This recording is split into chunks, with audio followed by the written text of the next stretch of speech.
Oke, selamat datang kembali di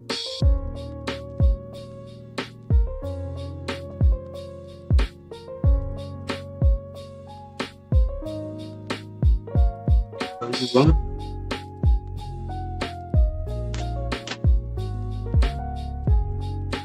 Tapi bukan Genshin.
Anjir.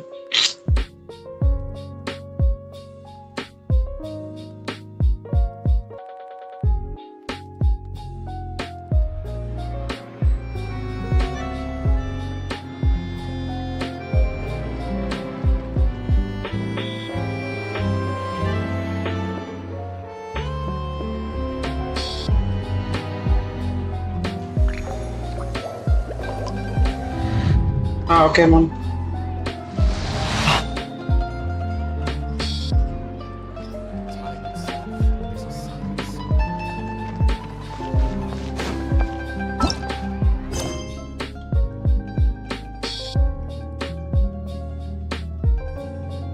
Ya, baru bangun.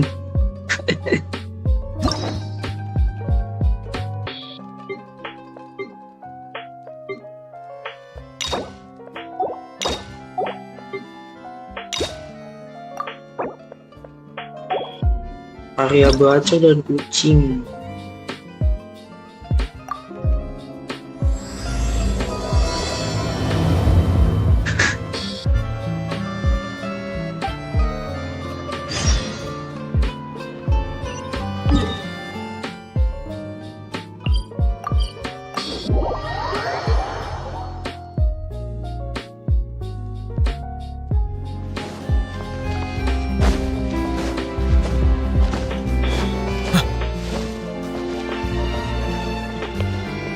Langsung ketemu karakter utamanya.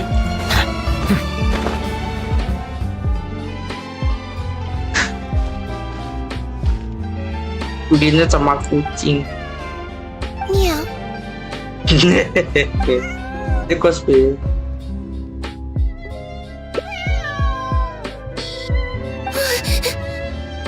Oh, it's you. 1 second. Now activating chat mode. Oke, bener kayak You robot ya. made me jump there. I thought they'd finally caught me.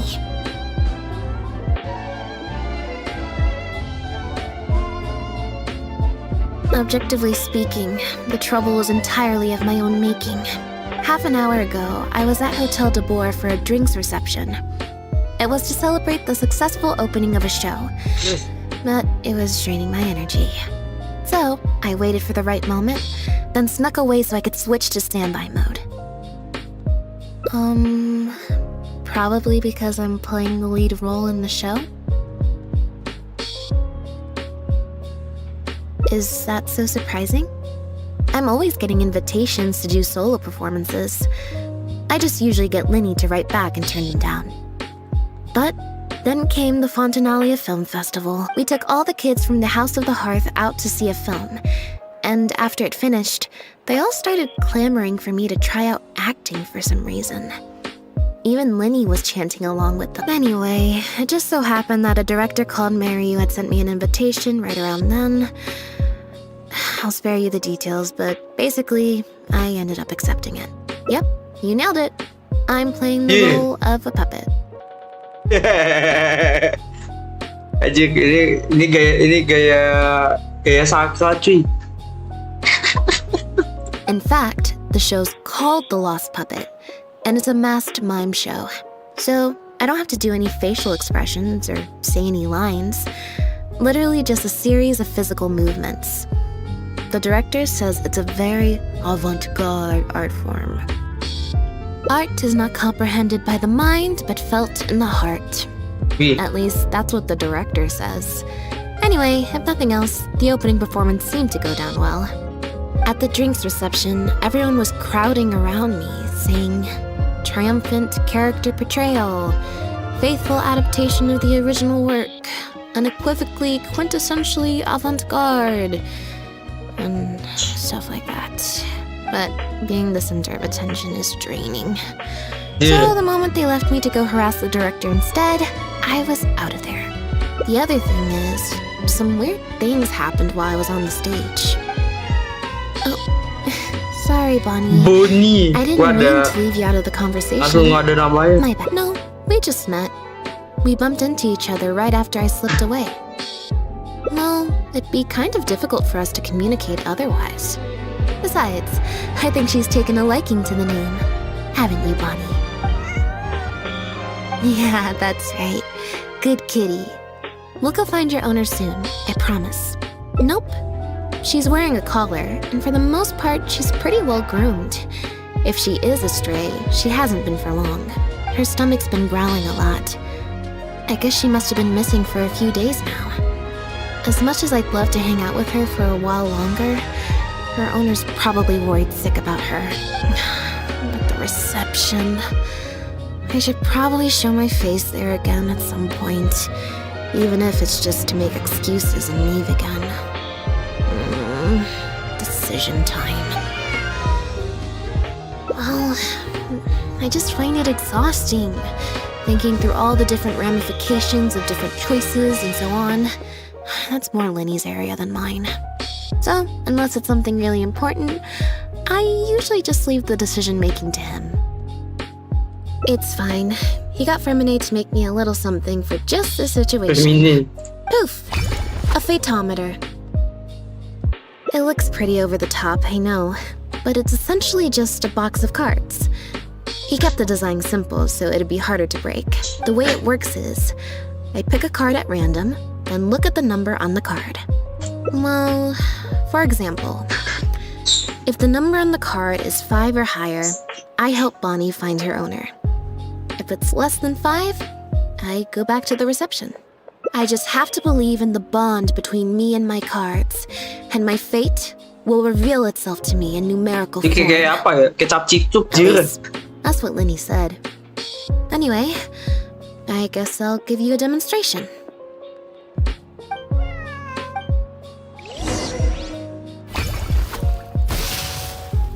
Huh, I didn't like that. Was I using it wrong? Maybe...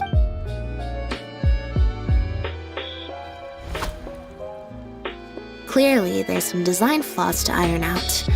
I'll have to let Fremine know. Let's see... Which card did I get? 4. Well, the cards fell on the ground though, so I don't think it counts as fate. If you want to get the right answer, you have to let fate decide. Also something Linny said. So, to put it another way, if picking a card up off the ground is how to not leave it to fate, then that means it must be the wrong answer. Or... Why don't you pick a card?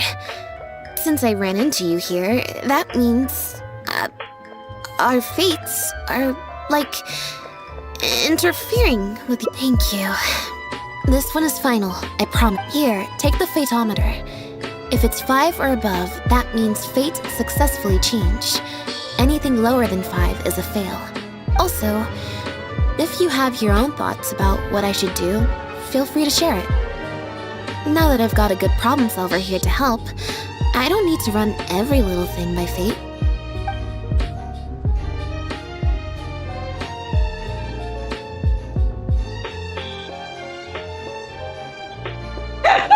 Alright. Then let's see where fate will lead me. Anjir, apa ini? Gacha beneran, Jur.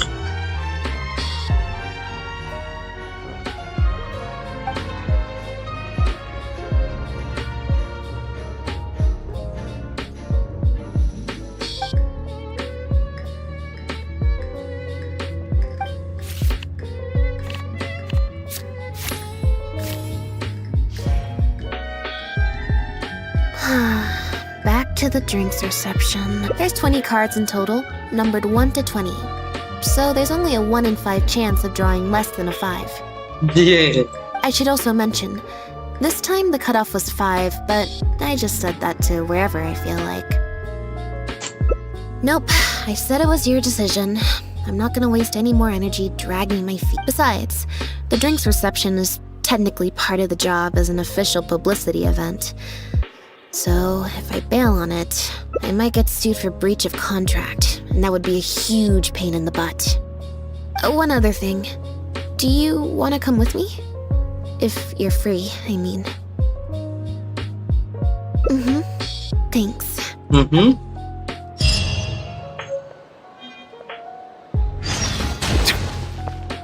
Ih, topeng. Cek. Biasanya ngecek dulu.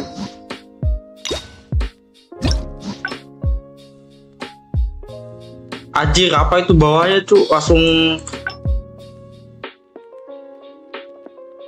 Langsung foto anjir.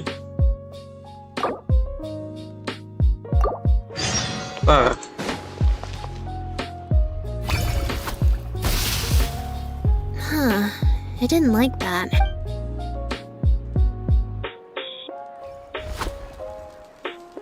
Clearly, there's some design flaws to. Let's see. 4. Well, if you want to get the right... So, to put it another way... Or... Thank you. Here, take the fateometer. If it also... If... Huh?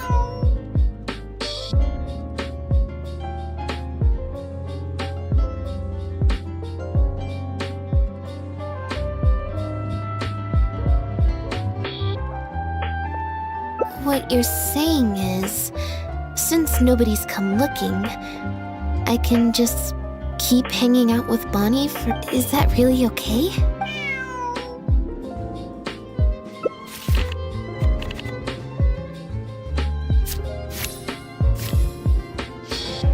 Apa coy?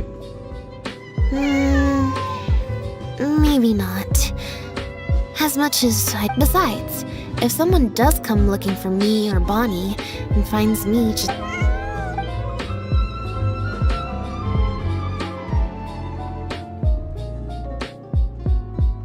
Alright.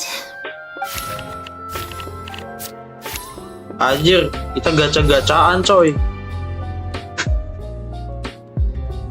So, we're looking for Bonnie's owner? There's 20 cards in total, numbered 1 to 20. I should also mention, this time the cutoff was 5, but to put it in perspective, I said I'd only do the show if I drew a 1. Fate can be pretty sneaky sometimes. I think I'll go to the Steambird and see about putting an ad in the paper. You wanna come along?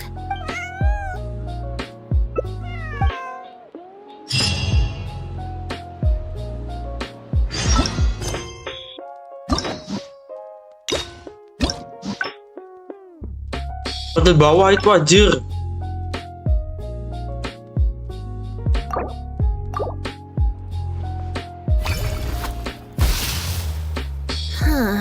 I didn't like that.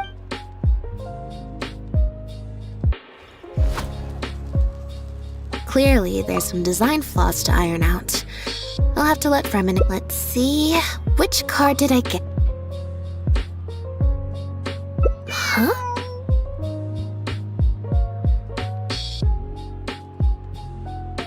What you're saying is that really okay?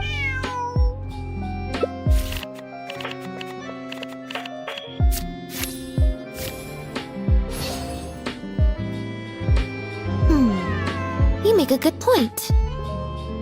Okay, well, assuming Bonnie hasn't strayed too far from where she went missing, there's a chance we might bump into her owner in either the Steambird offices or the restaurant. So, stick around here in standby mode? Yeah, that suits me. Oh, good idea. Bonnie's definitely hungry. May as well. We could be here a while. When I was trying to find somewhere I could space out earlier, collect my thoughts, I figured the cafe might be a good shot. Alright then. Plan of action, spend the whole day spacing out. In standby mode. Masih ada. Ini ending tercepat yang pernah aku mainin.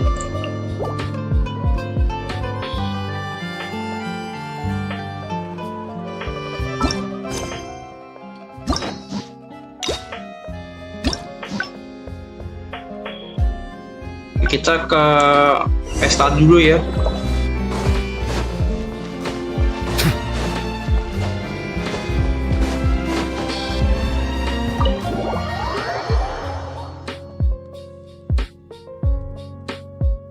Caranya susah gampang sih. Itu harus gacha. There you are, Lynette! Where did you disappear to? Leone and I have been looking everywhere for you. Wait, where did you get the cat? I found her outside. Do either of you happen to recognize her? Nadanya kalian kenal. Udah kayak apa ya? Ini aku bawa temen deh. Tapi temennya kayak bukan manusia gitu, tapi dia dikenalnya sebagai kayak manusia gitu aja. I don't think so.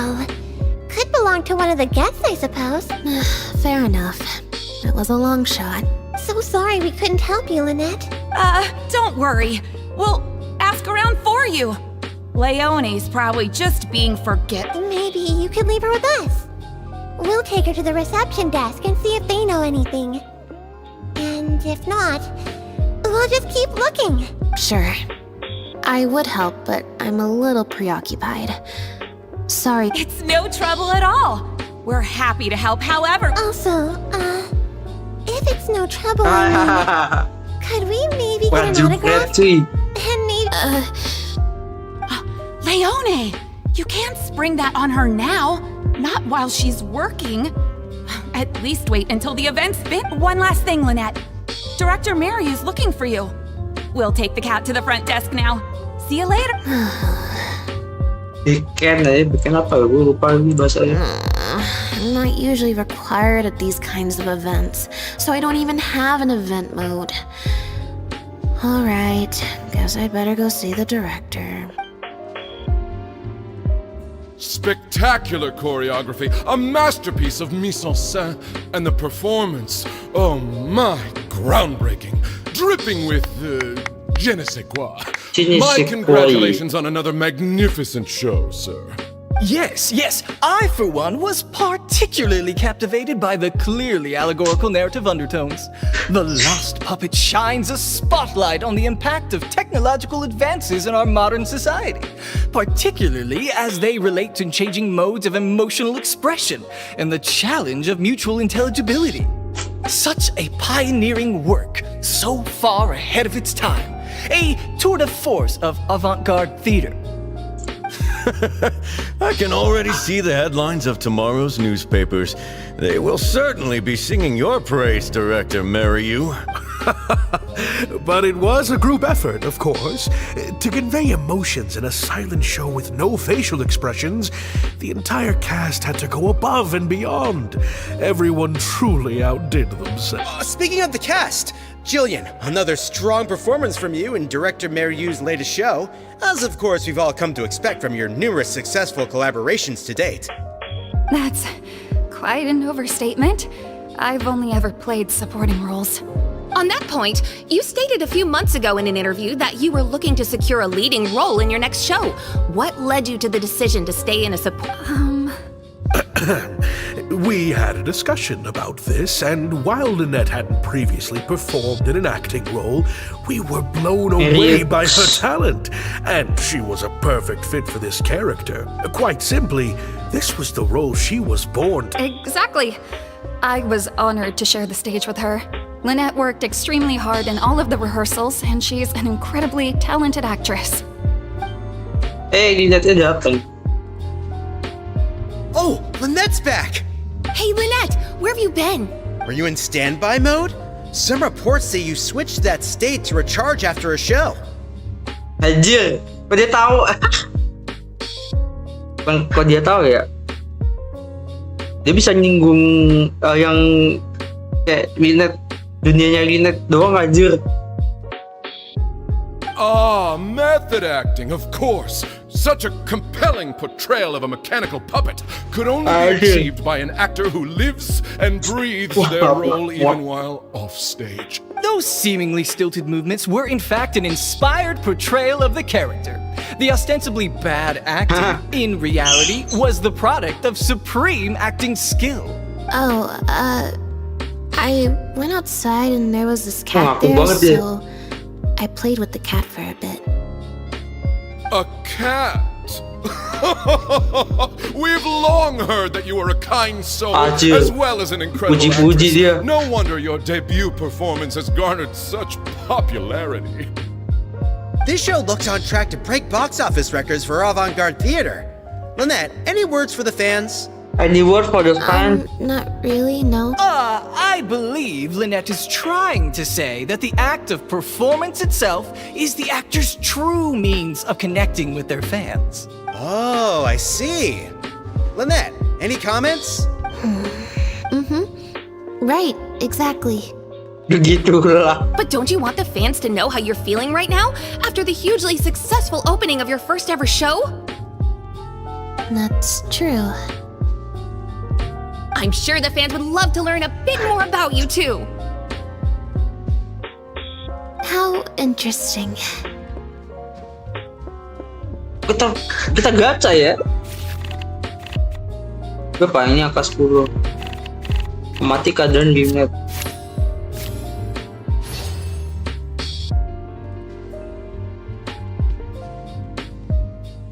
Udah kayak robot beneran. Oh, really? I'm so sorry. Huh? Wait, you're the traveler who's been in the news. Did you come to see the show?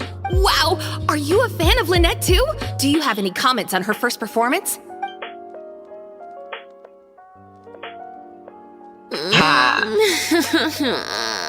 Anjir, ringis dia. Yeah, it's just... Turns out, even with you here to share the load, I can't cope with this stuff, even in... It's a power-saving mode for participating in conversation at tea parties. Normally, I can get through an entire conversation just with... Oh, that's true. That's true. And how interesting. Oh, interesting. Aja ini kayak inilah aja lu tahu konten kayak yang Amerika yang viral itu anjir. Yang disorot karena apa? Kayaknya lazy banget. Tuh inisial se. But at a tea party, I'm not normally subjected to a constant stream of questions. The energy consumption of that interview just now was 3 times as much as the average tea party. I think I'd rather pray that I never have to do it again. Lynette, Director Mariu would like you to join the group photo to commemorate the That's successful upset. opening of the show. A group photo? It's just the members of the troupe, along with Maloney and Corentin. Everyone's waiting for you. Alright then. See you in a minute. Three, udah mah. 2, 1, smile. My thanks to each and every one of you here for your help in making The Lost Puppet a success. The group photo is already being printed as I speak. You can collect your copy from the first floor after the drinks reception concludes. May it serve as a reminder of this fabulous performance every time you see it. Maryu! Get over here. Let's have another drink. I thought the group photo was the final hurdle. Well, at least there's no more people hounding me with questions. I just need to find somewhere to switch to standby mode, and the time will fly by. Dia pada standby ya. Naik ke lantai 2 untuk menghabiskan waktu.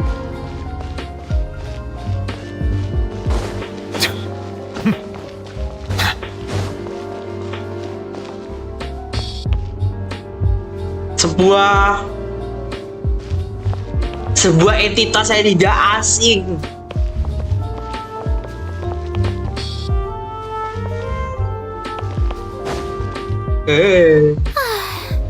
Hotel de Bour's Ile Flottante is as wonderfully sweet as ever. Traveler? Lynette? Oh, wait, hold on. What do you mean, managed to get an invite? I'm an expert in the dramatic arts. Of course I was invited. Naturally, people wanted to hear my comments on the emerging art form that is the masked mime show. Oke, dia terus komentar gimana? Remarkable, and a very worthwhile artistic endeavor. Exploring a character with no lines or facial expressions who can only communicate how they feel through their movement. Your performance was beyond anything I could have imagined, Lynette. Clearly, this was a very suitable role for you indeed. Ajar apa ya, pemeriksaan pasif, bukan pemeriksaan khusus.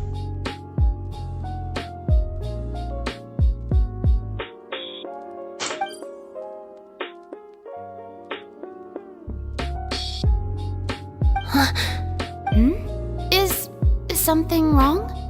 No, it's nothing. Please go on. Oh, basically, I think I'd give it a positive review overall, just not as gushing as the crowd downstairs. So, you thought they were pretty over the top?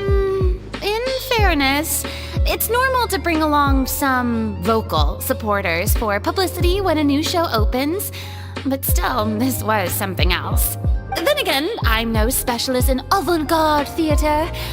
Maybe I'm just not well acquainted with their review criteria. Or maybe it's because I came to the show with some preconceived expectations. I did happen to see the original draft of Maryu's script a while back. What original draft? Oh? He didn't show it to you? It must have been a few months ago. He came to me to get some advice from an experienced performer's perspective, and then asked if I could write a few reviews of his new play. I had a lot on my plate at the time, so I had to turn him down. I only skimmed a few sections, but they seemed quite different from the final version. I can't say I remember the plot, but I don't know. The protagonist just seemed more complex, I guess, especially in the last two scenes. Still a mechanical puppet on the outside, of course, but she seemed to have more emotional depth on the inside.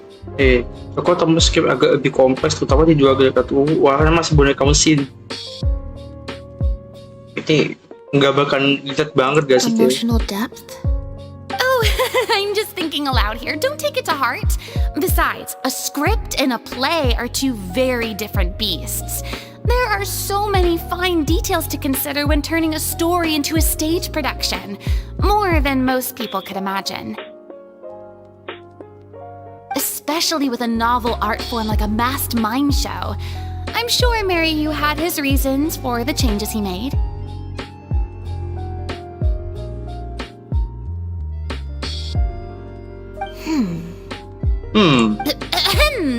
Change of topic. I see you've escaped the crowds to seek refuge on the second floor. Fame can be overwhelming at first, can't it? Perhaps you'd benefit from hearing about the experiences of a veteran celebrity such as myself. No thanks, I'm good. Pretty sure this will be my first and last time in this situation. Hey, at least let me finish. I have top tips on dealing with belligerent reporters, slipping away to hunt down snacks during... Tell me everything.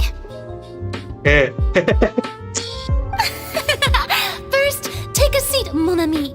We must partake of Hotel de Boer's fine desserts as we talk, lest they go to waste. Udah coy. That was very educational. I expect most of the people downstairs have left by now. Time to grab my copy of the group photo and get home.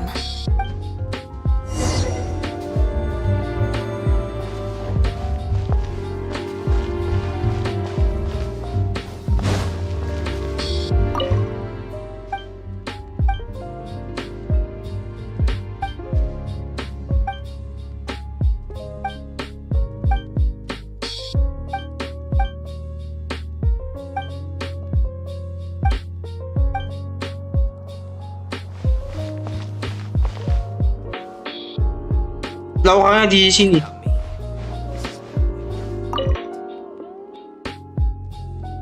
Jangan deket-deket ah.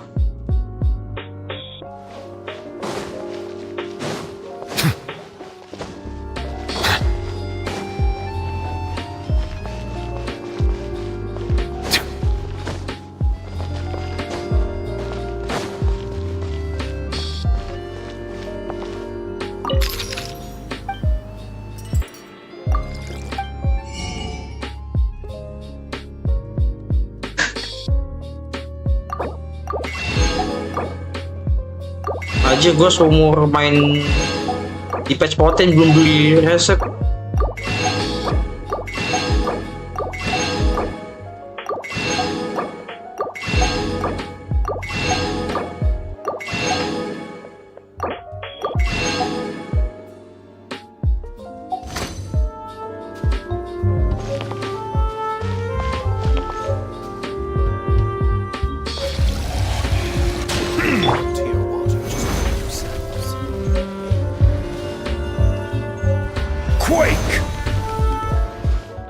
The photo must be in this envelope right here. It's finally over. Thank you for sticking around for so long. If it wasn't for you, I don't know how I would have standby moded my way through the last...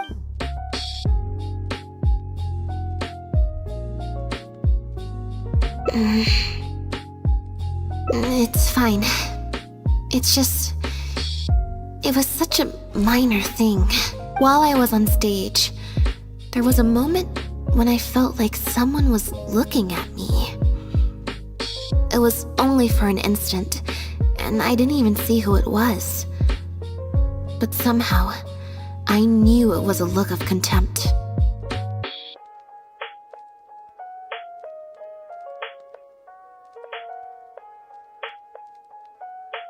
I got a vague sense of it again during the reception.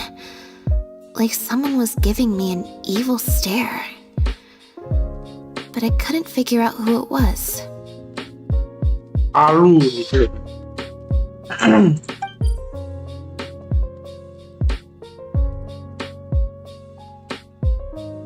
Normally, I'm used to lurking in the shadows on the stage and spying on other people. So, it was strange. Feeling like I was the one being spied on. Or someone just took a disliking to me for no real reason. Sometimes you can like one person and dislike another for equally pointless reasons. Anyway, it was just a momentary stink eye, that's all. Nothing for you to worry about. Okay, problem solved. I'm gonna take this envelope.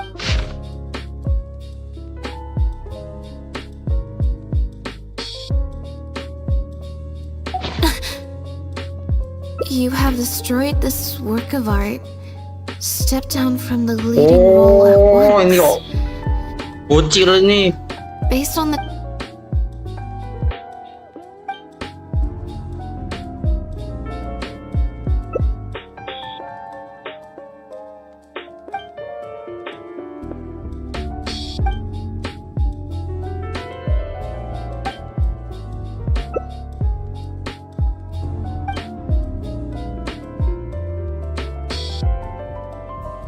I don't think we're gonna find any more clues here.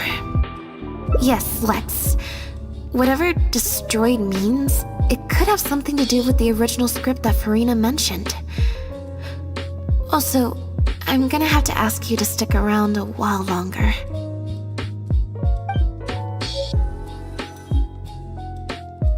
I can't believe how well the whole Lynette's debut acting role thing worked out. Even the avant-garde box office is Apa itu laughing it anjir?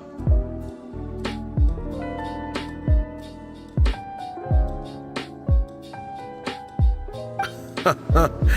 How could I ever have doubted you? If you hadn't stuck to your guns and kept sending those invitations, this opportunity would have passed us by. See? I told you. All the times she'd refused in the past were all the more reason to keep inviting her, because it turns into a big talking point. Can you imagine if you'd gone with Jillian? You'd have been lucky to get half the ticket sales you've ended up with. True. Well, Jillian still needs to get a few more productions under her belt.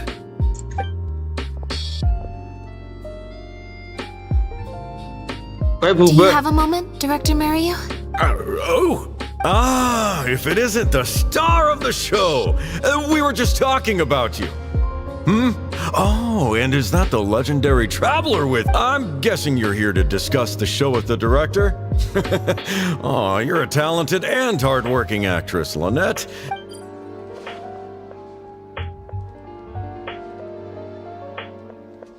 I'll leave you artists to discuss your work in peace. Mariu, make sure you give your star performer and her friend your full attention. I certainly will. Lynette carries the fortunes of our entire troupe on her shoulders. Mr. Maloney. An investor or something, I think. I've never asked him. So, what can I do for the two of you? I'm afraid I'll have to dash soon as I'm meeting some friends from the newspaper. Otherwise, I'd love to stay longer. We heard that the original script for The Lost Puppet was quite different from the final show. I'm kind of curious to know what the protagonist was like in that version. Oh! Well, this is a surprise. I didn't think you'd be interested in that. It's not uncommon for scripts to undergo major changes as they're being brought to the stage. But I'm afraid there's not much to tell you in this case. The protagonist has stayed the same from the beginning to end. A mechanical puppet with a bumbling body but a sensitive soul.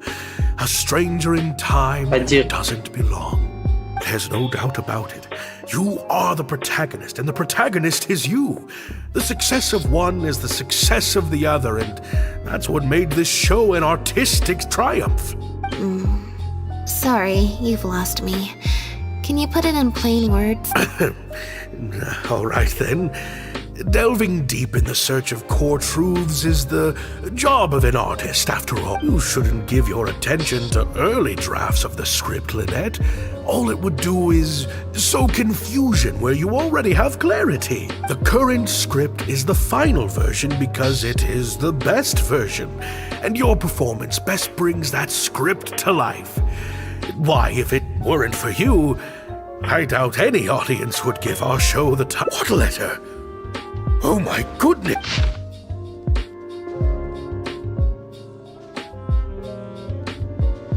Destroyed this work of art?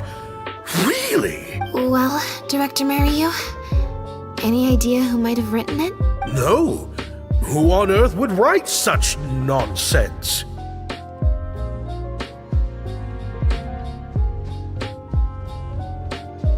Absolutely not. Without Lynette, this show would be over. Everyone's hard work would go to waste. No, there's no way that this is someone from the troupe. Yeah, maybe Jillian could fill in for me. What? No way, out of the question. The protagonist has to be played by Lynette. Jillian can't...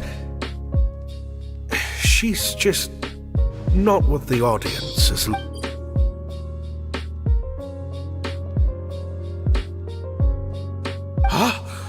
I've got it! It's a competitor. Yes, this letter must be from a competitor of ours who's trying to get under Lynette's skin. You can't lie low. That's just what they want you to do. The moment you step back from performing, they'll put their rumor mill into overdrive and drag us through the mud. They're just waiting for their chance to kick us while we're down. A competitor? Really? Definitely. Those lowlifes. Slander and libel are all their specialties. They drown out the truth with a flood of misinformation, and they stop at nothing once they get riled up. Oh, there's so many of them out there. Fame always seems to attract haters. Anjir No emang ya. matter what you do to try and keep everyone Ini happy, Ada don't bener ya. worry. I will get to the bottom of this. Jadi kok di kehidupannya Dado kayak apa ya? Lu tenar tuh pasti ada ya haters atau apalah gitulah. Ya intinya gitu sih. Stay Simpelnya strong sih gitu. and keep up the good work on stage. I have to go and meet my friends from the newspapers now, but rest assured, I'll be discussing countermeasures with them. So, a competitor, huh? Kamu percaya? I kinda doubt it. We've dealt with those types before. Usually their goal is to steal our venue for their own show, but at the moment, I don't think anyone's got a reason to do any of that stuff. Let alone pull a stunt like this. Besides, when I felt that evil stare, I'm pretty sure it was coming from somewhere backstage. So that rules out a lot of people. I'm actually more concerned about Maryu.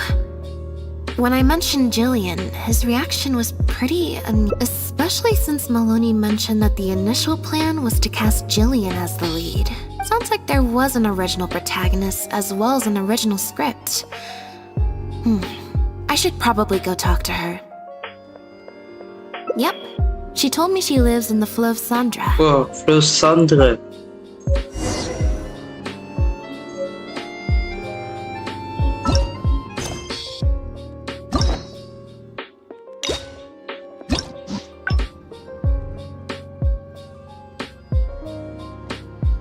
Wah, panjang banget ini.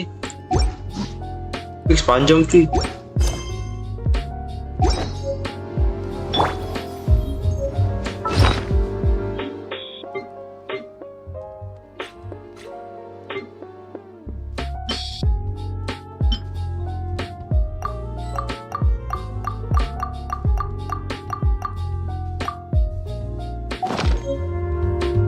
Itu kompol ya. Wait.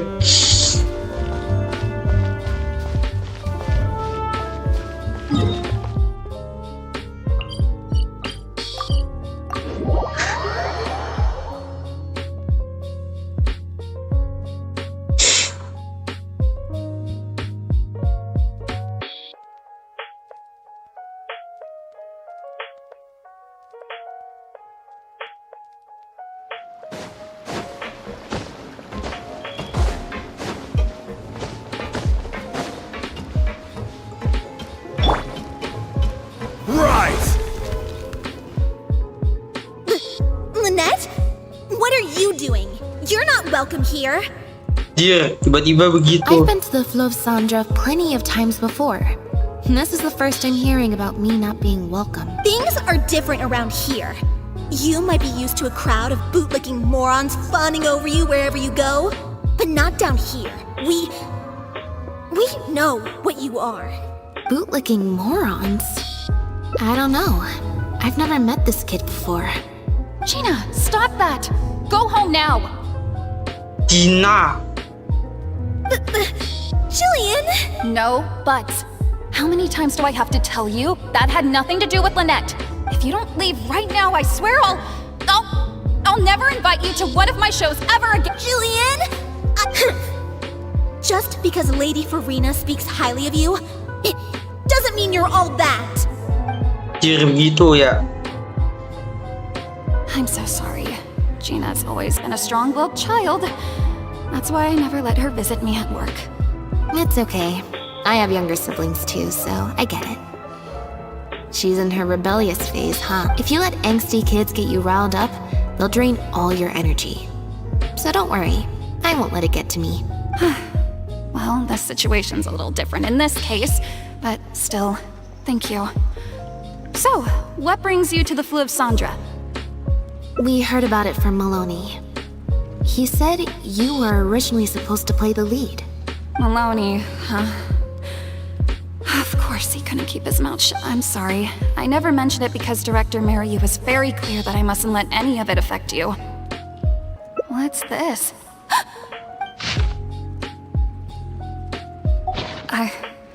I don't know, who would do something like that? Don't be scared, Jillian.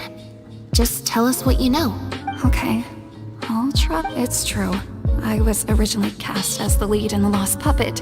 I've worked with director Mariu many times before, but only in minor roles. The audiences and critics never had much to say about me. Nothing terrible, but nothing amazing either. A few months ago, Mariu started working on a new show, so I plucked up the courage to ask him if I could take the leading role. Minta dia aja. He was hesitant, but he agreed to let me try for the part.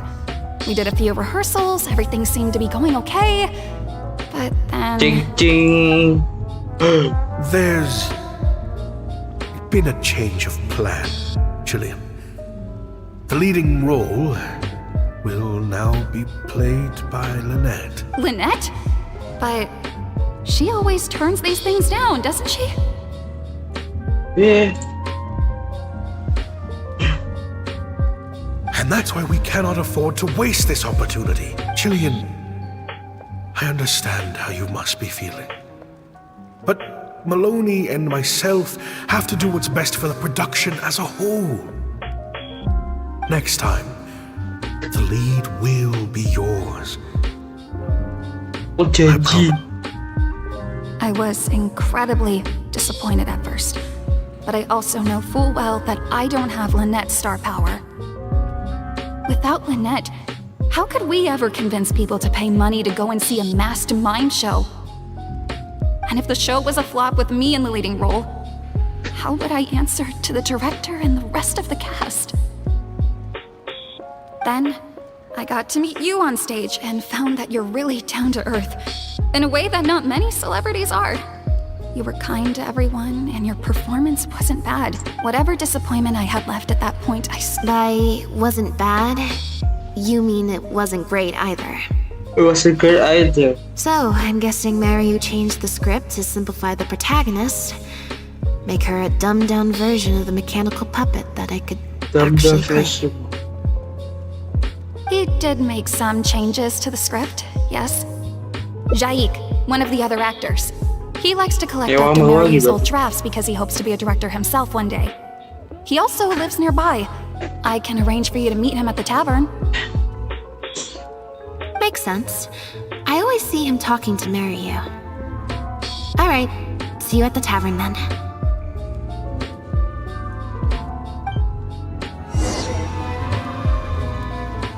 Pergi ke kedai.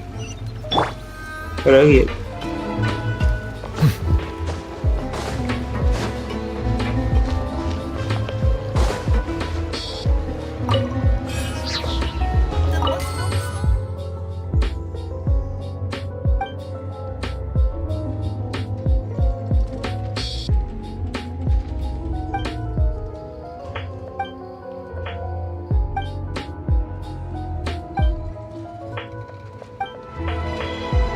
The waterway here is too narrow.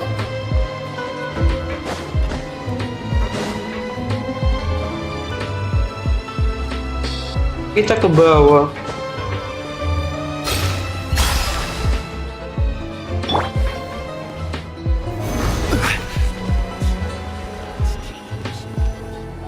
Crumble!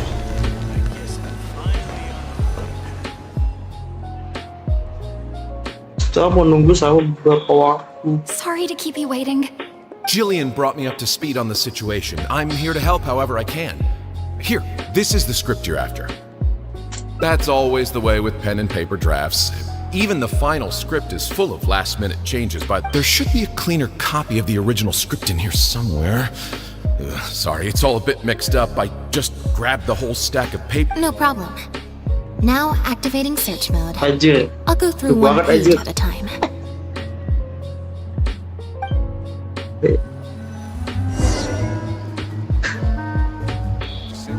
Oke, kita main jadi Lynette sekarang. I wonder what got into. Maybe he's been quietly struggling with something. I wonder what got into. Maksudnya He's been qui-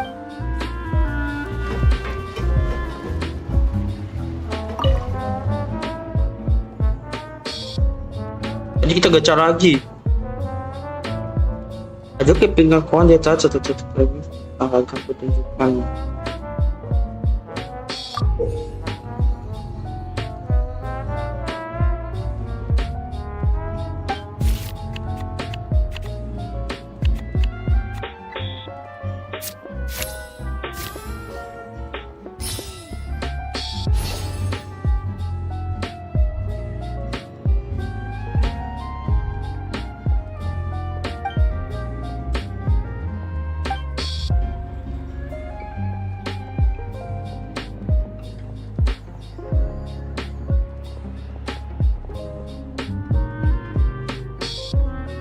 Gue ini dulu deh. Abi Ayo sama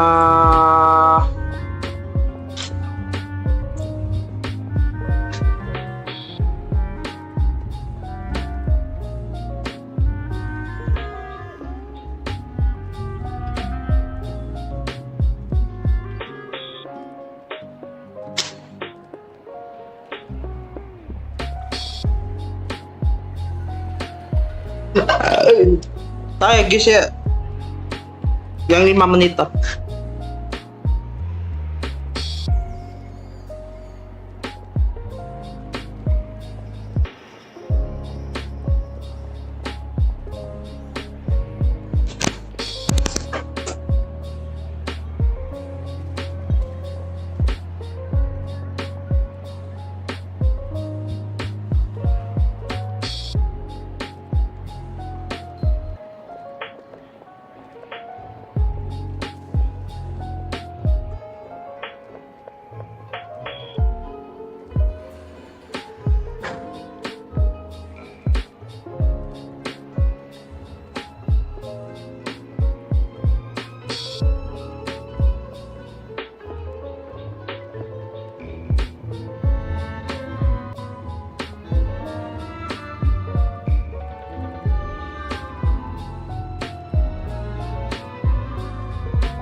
kita mode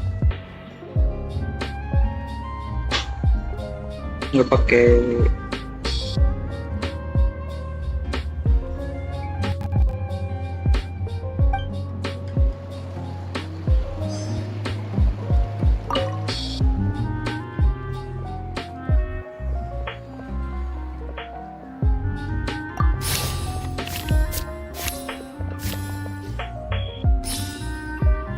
tetet.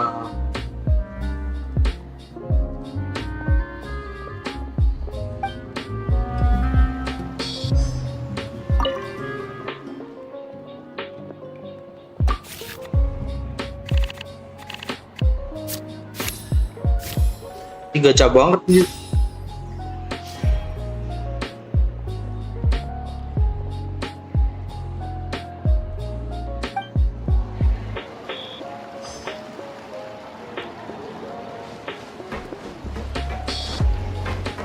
Tidak gitu.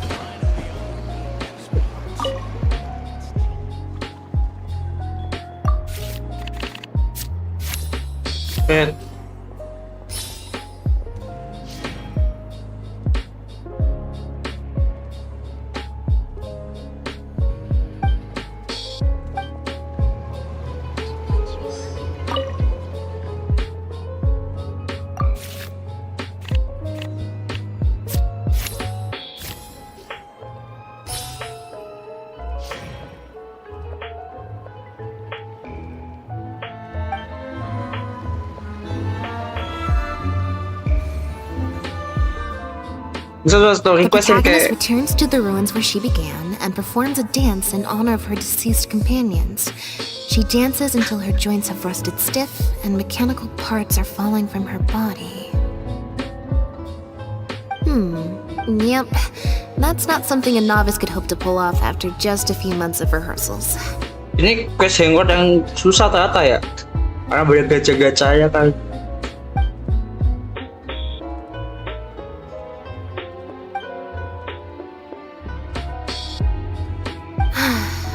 Frankly, I think that the original script is much better, and the original lead is the best fit. Jillian, shall I go tell Mariu to put you back in the leading role? What? Are you serious? But the next show is at the Opera Epiclese.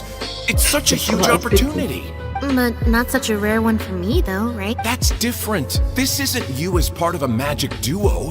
It's a chance to star as the main character in a show. You'll reach whole new heights of fame. Fame in small doses has its perks, but Ngakui dia. too much and I'll get overloaded. But if you play the lead, the fame will be yours, and I get to be free. Sounds like a win-win. It'll never work. There's no way Director Mariu or Maloney would ever agree. The set for Act 4 would need to change, as would all the marketing materials. And that would mean asking Maloney for a lot more Mora. Changing actors at the last minute is just too risky. If anything went wrong, it could bankrupt the whole troupe. Plus, Maloney's friends have already published a ton of articles saying how this is the role that Lynette was born to play. No one else can play the protagonist now. If Lynette quit the show and I took her place,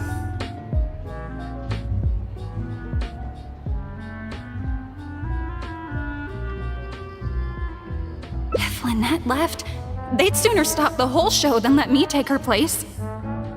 Stop the whole show? But all the people in the troupe, months and months of everyone's hard work would all be for nothing.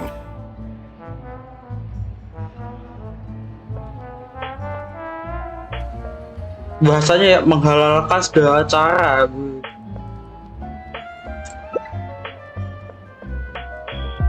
Anjir, pikir aja gacha anjir.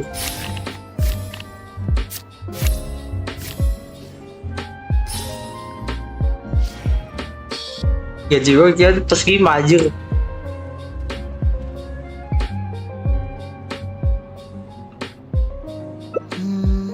Consent, huh?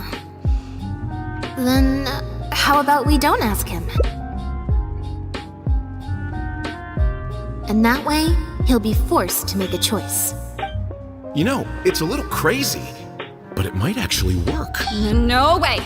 It's not worth taking such a huge risk just for a chance to be. Jillian, you said before, whatever disappointment I had left, I wasn't about to take out on you. In other words, that disappointment is still there, but you've kept it bottled up inside. Be honest. You still hope to play the leading role, don't you? But the thought of putting so many people out just for my sake? You think they'd be put out? That's not how I see it.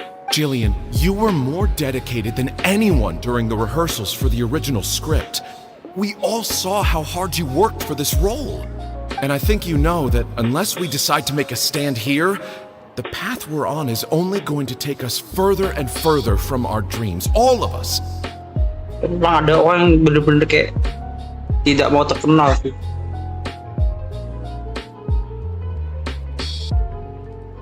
So take it from me, you would not be putting us out. Not one bit. You guys... Okay. Let's do it. I will play my part. Yes! I knew you'd come around. All right, I'll let the rest of the troupe know and we'll start preparing immediately. Wonderful. This solves everything. Anjir. Wait, but what about the threat letter? Do you have any idea who sent... As long as we stick to the plan, I'll give up the lead role, so it won't matter anymore, right? But surely you want to know who it's from. If they're out there and no one's keeping an eye on them, what if they come looking for you? I doubt they will. It's supposed to be a threat, but they didn't even say what would happen if I don't meet their demands. Plus, the handwriting is kinda childish. Doesn't look like a professional intimidator to me. Who knows? Maybe it was just a fan of yours having a moment. A fan? Of me? Maybe there's someone out there who really appreciates your talent, even in the supporting roles.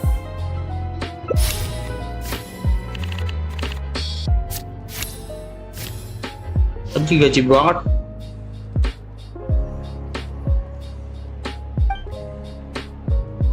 It's getting late. We should be leaving. Come on. Menggandeng cuy,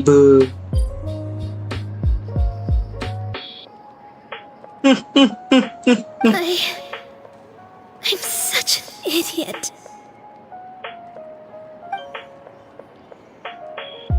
Sorry for manhandling you.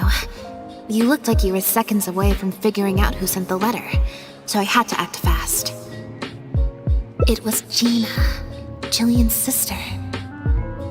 Langsung putih gitu emang boleh. Just because Lady Farina speaks highly of you, it doesn't mean you're all that. Ya tahu banget I'm tapi so ya. sorry.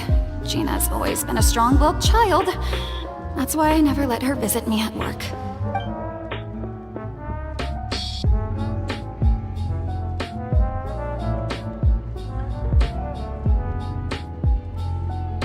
I guess she must have snuck into the drinks reception and overheard our conversation with Farina. She idolizes Jillian, both as an older sister and an actress. And she watched as the dream role Jillian had been waiting to play for so long got snatched away from her by some amateur who's never acted before.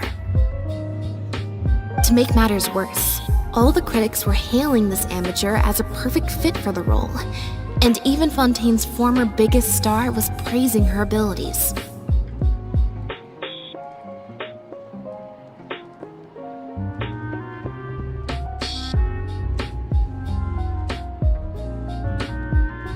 Yeah, that pretty much sums it up. Terus ataknya dilabrak, enggak. Like I said, getting angry at angsty teenagers is draining. Oh. Besides, Apa sih bahasanya zaman sekarang apa?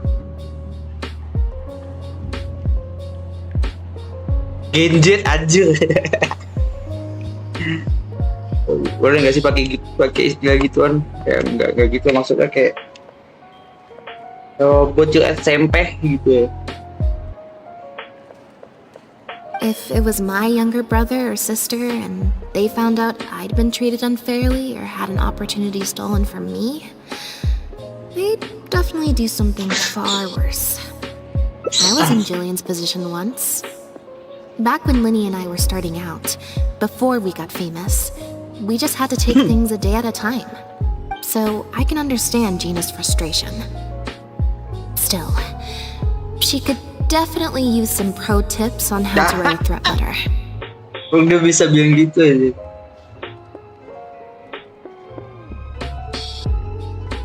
No, the way she looks at me is indignant, frustrated, but not malicious.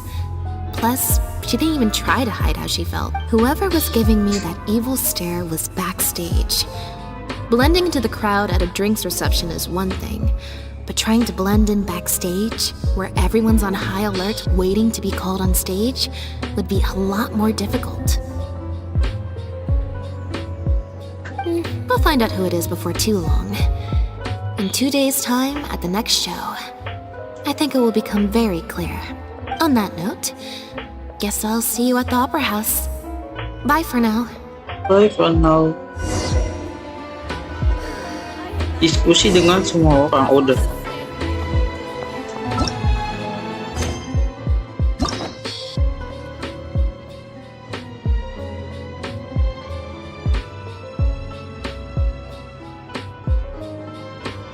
Tinggal kaya belum ya? Hai bang, selamat datang bang Faiz Alfahad. Tak betah di mari bang.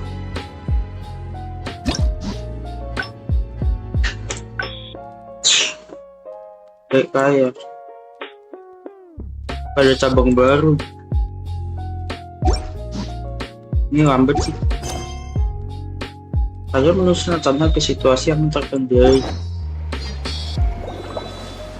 Nunggu aja. Fungsi quest karakter apa bang? Fungsi ya?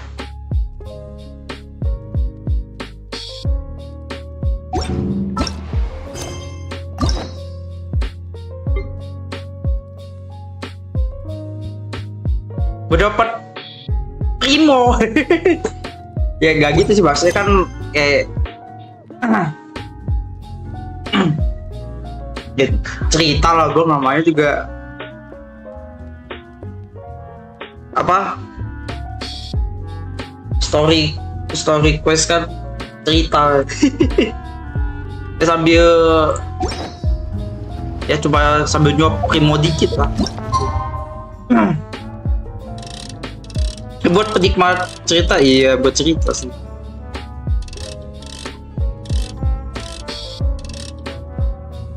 Gitu sih. Bakal aja fungsi lain buat misalnya kayak apa, tuh.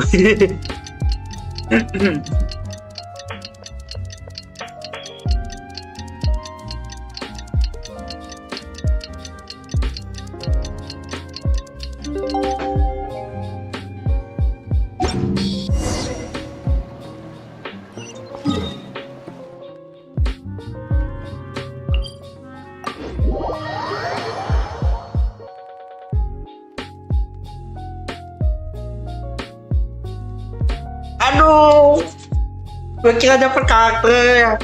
Pengennya sih gitu sih. Kalau apa, mimpinya sih begitu. Tetapi yang terjadi sebenarnya adalah begitu.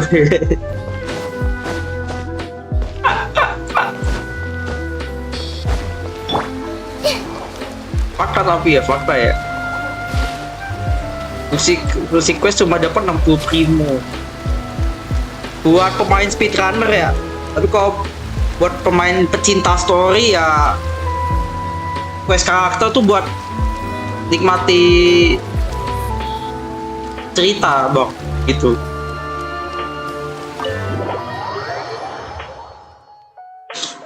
Jadi tergantung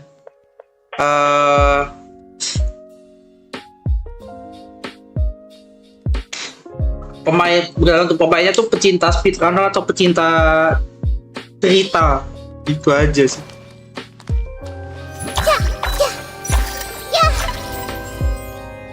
Belum colok casan.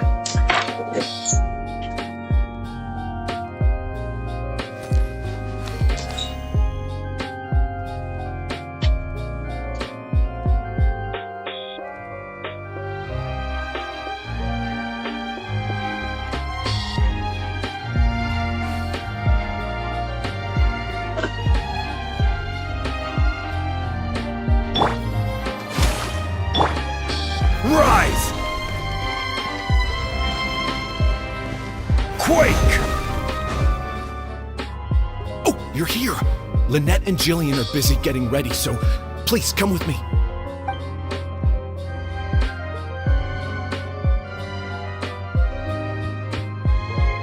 That puppet in the middle, is that Lynette? She's so pretty. Wah, bang, gue punya Sinopir sama Raiden. Itu gacha banner baru, enak ke gacaan Rutino apa Baizu bang. Dua-duanya enak tuh kayaknya. Tapi tergantung butuh apa ya? Kurang apa? Butuh support atau butuh apa? Damage ya? Apa karakter DPS gitulah. Waktu pemula. Neville tuh punya Neville tuh dasarnya Neville tuh udah kuat sih, udah kuat banget sih. Raiden, ada banner baru. Baizu kali ya. Kalau kurang damage dealer tuh Arlecchino tuh lumayan. Atau Line juga nggak apa-apa sih. Enggak, Line tapi timnya aku sih. Arlecchino paling. Tapi kalau misalnya support Baizu bagus banget sih. Dendro healer kan dia. Paling tergantung butuh ini aja sih. Kebutuhannya apa ya itu. Damage dealer apa healer gitu ya. Penyembuh. It started. Keep your voice down. Keep your voice down. Ini siapa sih? Tokoh utamanya pernah dia itu apa sih? Wow, I thought it would be hard to follow, but in the end it was actually very clear. Even though her face was expressionless and she didn't speak the whole time, I felt like I could really understand how the protagonist was feeling.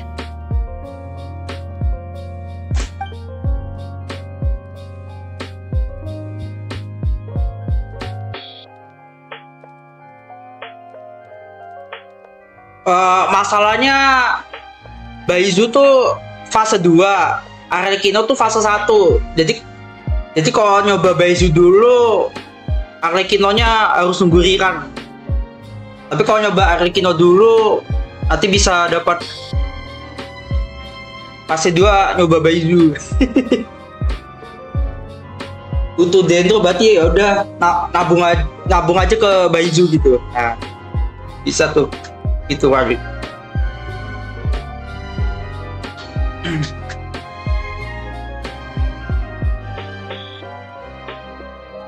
Mumpung butuh cara Dendro iya. Marin lah ide sih 4,4 sih. Kalau di 4,6 Baizu sih ambil. Tapi Baizu itu karakter Dendro yang apa? Dendro application-nya tuh kayak Dendro application itu apa ya? Yang ngasih aura Dendro ke musuhnya tuh kayak kurang gitu aja. Karena memang dia spesialisasinya si healer sama shield aja sih. Itu daya tariknya Baizu tuh di situ kan, sustain tuh ya bikin timnya survive gitulah. Bagus kok. Butuh cara Dendro support deh.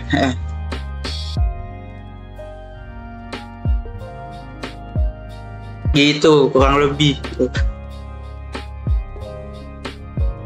Aduh, ini penting.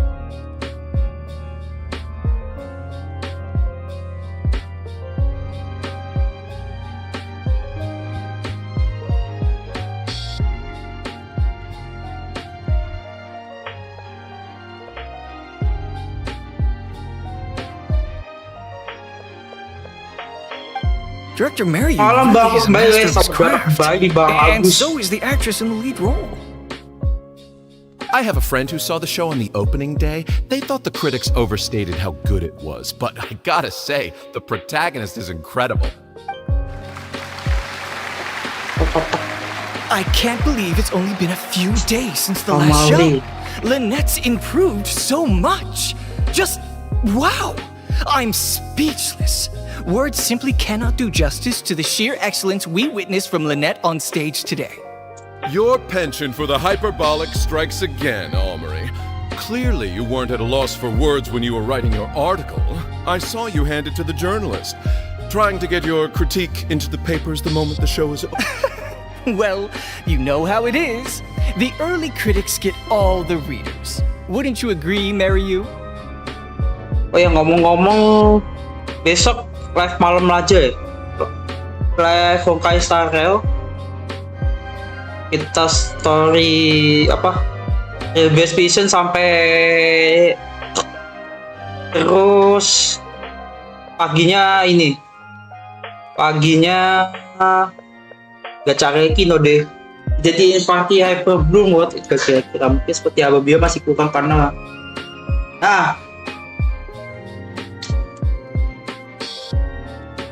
kayaknya worth it aja sih. Ini quest Hangout dari ini Bang Agus. Wah, aku kurang tahu ya, tapi ya Hyperboom bisa apa enggak, aku nggak punya bajunya soalnya, jadi saya kurang ya. Tapi kalau mau apa ya, mau pendapatku secara teori bisa-bisa aja sebenarnya. Ini Sikun, Nahida, Baizu, tapi Baizu pokoknya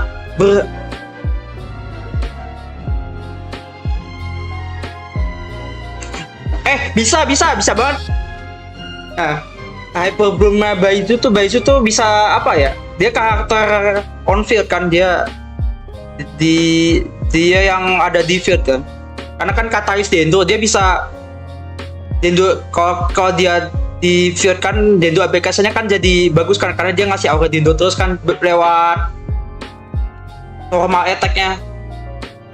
Aku bilang apa namanya?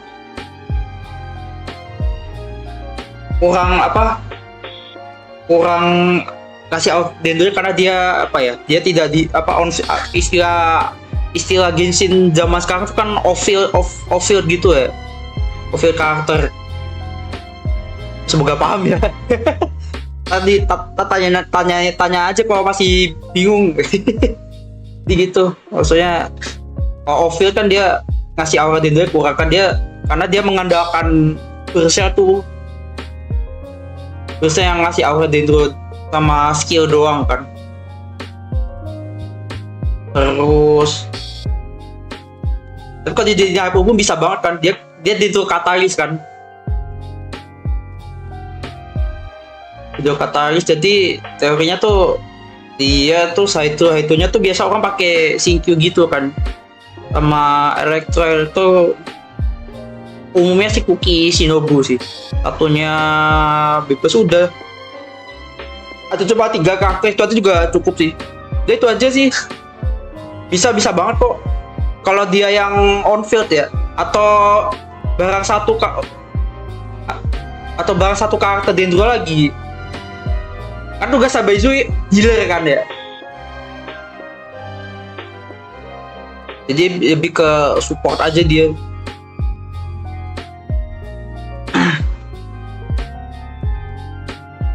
Aku nggak paham, Anya lagi aja. What's the matter? Cat got your tongue? The first half was a huge success. Even I could tell the acting was top tier. My apologies, Mr. Maloney. Please excuse me for a second. Oh, very well.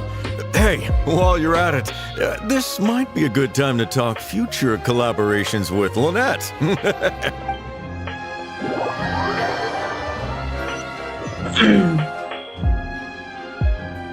Are you guys sure this is gonna work? What if Director Mary pushes back? Oh iya, jadi kalau mau jawaban singkatnya worth it gak? Worth it banget sih sebenarnya. Aku bilang banget ya.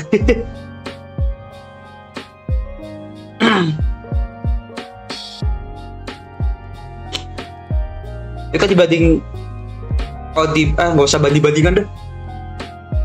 Cukup sampai situ aja paling.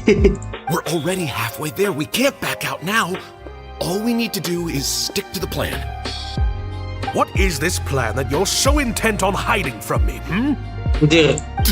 Director Mary, I thought you were talking to Maloney and the critics.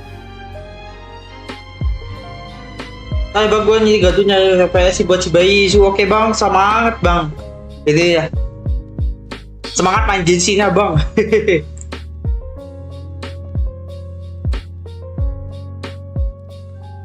Korantan and Armory have both finished their articles. I went to greet them as a mere formality, but you seem to have availed yourselves of my absence during the first half to defy me. What have you done? What have you done? Was that really Lynette playing the lead role? Ajur. Ta-da!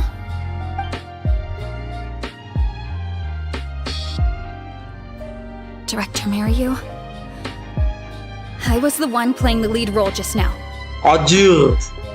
I switched costumes and masks with Jillian so that I could be the protagonist's companion and stay out of the limelight. Lynette, why on earth? You know my acting is amateur. The only reason I'm being seen as a pro, let alone a pioneer, is because you have critics supporting the show. If they'd seen me in the leading role during the first half, they wouldn't be expecting anything more. But what happens now that they've seen Jillian in the role? If you force me to play the lead in the second half, they'll be wondering, why is the actress suddenly giving such an underwhelming performance right at the climax of the whole story? Wah ini ngatain langsung sutradaranya cuy.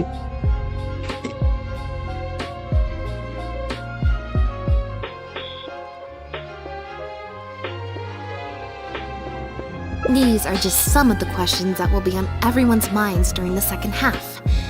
And those questions will follow them out the doors of the theater after the show ends. There's only one way for you to save your reputation, and that's to keep Jillian as the lead all the way to the end. Anjir, brilian banget. Absolutely not. I'd sooner announce that we're having technical difficulties and need to stop the show. If I keep Jillian as the lead for the second half, what do you think will happen in the curtain call when she takes her mask off? What will your fans think? They're only here because of you, and what about all the critics who support you? If we get on the wrong side of them, it'll be the death of the whole show. There'd be tickets to refund, fines to pay for breach of contract. The whole troupe's hard work would go down the drain. Don't you see how much this would cost us? You can't just take a job on a whim, then abandon your responsibility the moment you don't feel like doing it anymore. You're playing games with other people's hopes and dreams. Director Mariyu, please. You're not being fair to Lynette. Actually, Jillian, he's half right. I did kind of take this on a whim. But my responsibility here is making sure you get back the role that belongs to you. And I guess part of that responsibility lies with me, considering I badgered you into accepting the job. Ah. Dia tiba-tiba datang.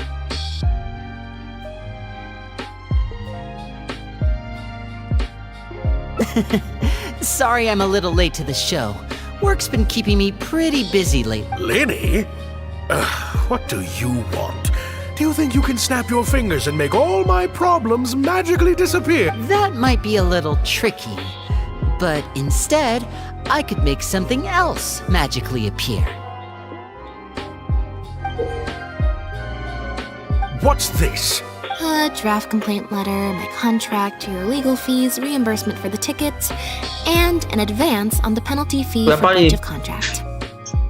Ini ada draft surat keluhan, kontrak, biaya nyewa konsultan hukum, uang tiket, denda pelanggaran kontrak, dibayar di muka, apa itu anjir? Mr. Mariyu, I'm stepping down from the leading role, regardless of whether you choose to cancel the rest of today's show.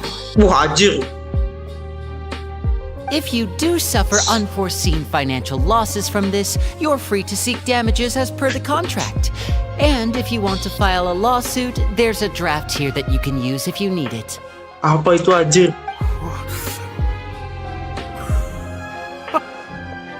I can't believe this. I can't You're believe. literally handing me a lawsuit against you with a straight face.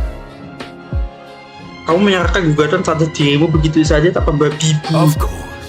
All this Mora, it's a pittance to you, isn't it? Must be nice to have the luxury of prior success and fame. Look at us. We're huge stars. One minute we want to go on stage. The next we feel like backing out of the contract. But that's okay. We're famous. We can afford it. You have no respect for other people's work. You're treating other people's hopes and dreams like a big joke. You don't give a hoot how much this show means to other people. You don't even care that the whole production might have to shut down because of you. Kayaknya masa bodoh kalau kebanyakan juga karena ulah kali. That's not true. I do care. And I'm under no illusion as to how much this show means to you. Oh, brilliant deduction there. Of course it means a lot to me. This is my show. That's the only reason I asked you to be in it in the first place. Itu ya, apa? Diselip-selipin ada kata yang huruf kapital semua tuh kayak menandakan itu ini karakter tuh lagi berseru pas dia ngomong kata itu deh. Really? Then why do your eyes tell a different story? The way you look at me, it's full of contempt. Kamu mandangku dengan penuh Almost dengki. as if I've destroyed your work of art. Dia kayak gitu. Jadi pelakunya Maggie. What? I would never think that. A couple days ago, I asked some associates to do some digging for me. I was interested to know who else you invited to play the lead apart from Lynette. Surprise, surprise. Turns out that all the other famous actresses you asked either had prior commitments or weren't a good fit for the role. They all turned you down. And I would have turned you down too, if not for an unlikely set of coincidences. You didn't send those invitations because you were looking for a better actress than Jillian, but because your investor wanted a big name in your show, right? Director Maryu.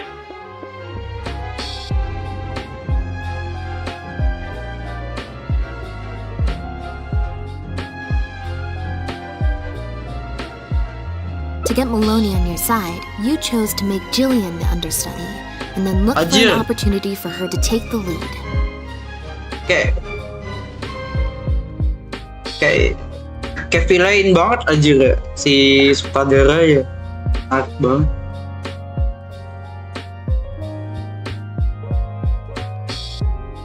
I bet you were torn at first, weren't you?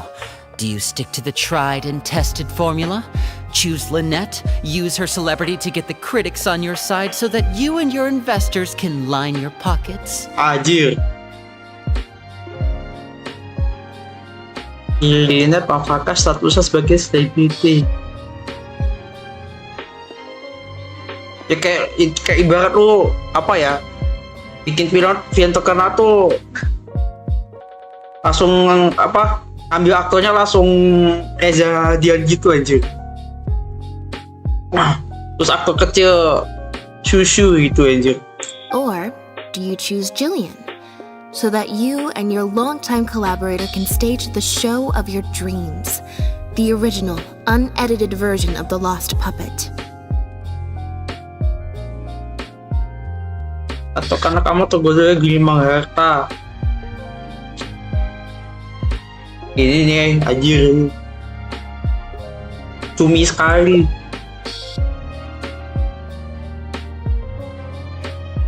Oh, I didn't betray myself. You mentioned prior success and fame earlier, but you're a well-known director yourself, with countless works to your name. Wouldn't that make you successful too? Or maybe, deep down, none of your current achievements really count as success to you.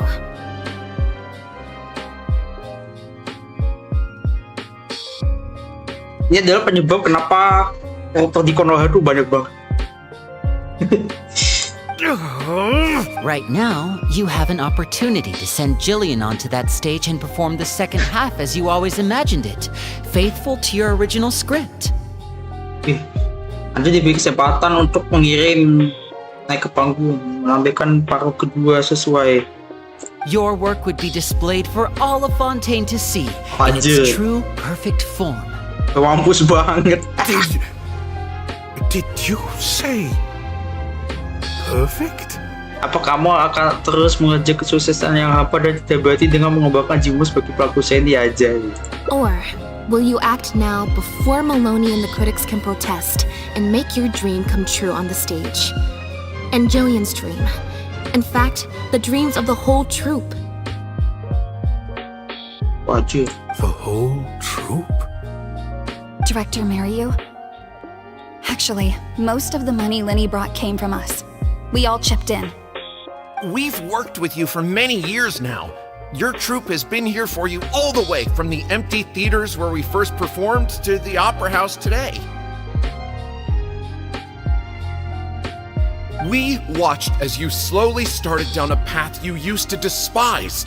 The path of powerful connections, drinks, receptions, backdoor deals with critics, and collaborations based on fame instead of talent. Kami melihat Bapak Bahan menapaki jalan sama ini. Bapak benci koneksi orang dalam, ordal. Kritikus berbayar. Korporasi yang mengutamakan pamor, bukan talent.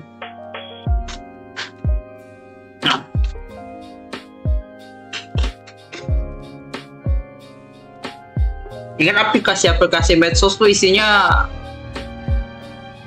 orang terkenal semua ya, bukan orang berbakat tuh langka aja.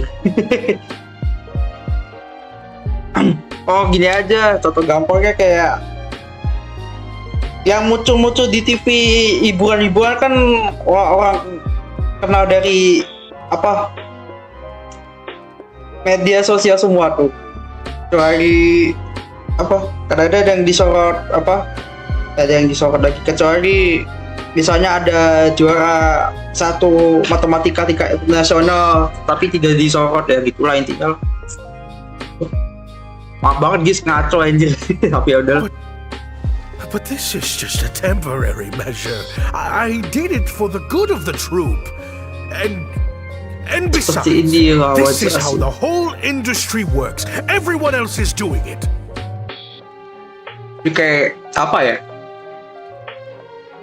Ya perusahaan tuh selalu ada lingkaran setannya gitu dah. Yes, we know. Back when you started, you had to bite the bullet and do these things to keep the troupe afloat. But then what happened? You began to embrace these methods more and more, becoming so reliant on them that every show you put out is overhyped by the media, and every script you write is edited to suit some celebrity's needs. Kayak apa ya? Kayak jilat udah sendiri gak sih? Misalnya kayak orang misalnya seseorang yang teriak-teriak kayak anti KKN gitu, tapi ternyata dia sendiri KKN nih. Nose gitu. Aja. Ini asik banget, ini menggambarkan real life zaman sekarang dan yang sedang terjadi di dunia ini yang sedang berjalan. Surely you must have noticed what's happening. While we've been performing at bigger and bigger theaters with each show, the applause is getting quieter and quieter each night, and the criticism from people who've seen the show is growing. Tapi tepuk tangan kita dapat semakin dingin. Maloney's friends are sycophants. Wajib. They don't care if the audience is disappointed because the show doesn't live up to their glowing reviews. They praise the things they like and skirt around the things they don't. Wah, anjing, ini teman-teman tuh Maloney penjilat semua. Wah, anjir.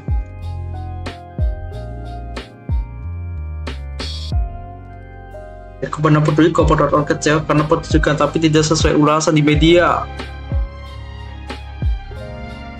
Penonton apa kritikus bayangan tuh real, nyata ya. Maksudnya mungkin di real life ada gitu aja. Oh istilah ininya kayak ini ya, buzzer. Look, I know everyone's using the same promotional tactics, but does that really make it okay? Anjir nih, gue celoteh ngaco kayaknya deh sepanjang stream ini kayaknya. Gue mohon maaf banget. Well, it's just a stopgap solution. As soon as I've made enough Mora, I'll stop. Things will be different next time. I Ini promise. contoh apa? Contoh bibit koruptor. Next time, huh? Yeah. Next time, you won't use your connections. Next time, you won't pay off the credits. Anjir. Next time, you'll let Apa June ini? play the lead. Unfortunately, it doesn't work like that. If you make some money once, you'll want to do it again. Ini anjir. Then again, Ini kacau slowly banget. but surely, you Hangout turn your quest-nya, back anjir. on your dreams.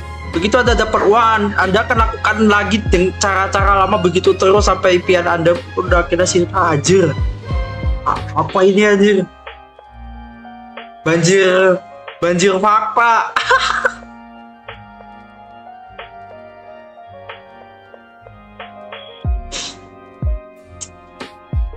Nah, gue mikir banyak. Ini kayak lu dikasih duit, lu kayak ya contoh nyata tuh kayak aku kasih tahu tadi lah. Wih, biar maju I nih. won't turn my back on my dreams any longer, Director Maryu. Never again. Never again. Weh. Me neither. Demo, ya anjir, suruh gacha anjir.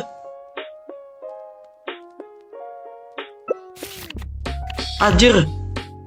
5 tambah 8. 5 tambah 13 tambah 5 8 tambah 3. 5 tambah 8 13. 13 tambah 5 15 tambah 3. Wah, anjir. Ini apa ya? 4 tambah 8 13 tambah 5 18 tambah 3 21 tambah 3. Ini bukan gacha anjir.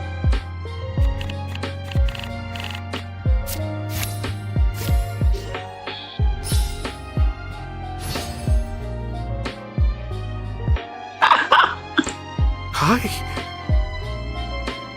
had dreams too. Oke. Apakah ini redemption mode?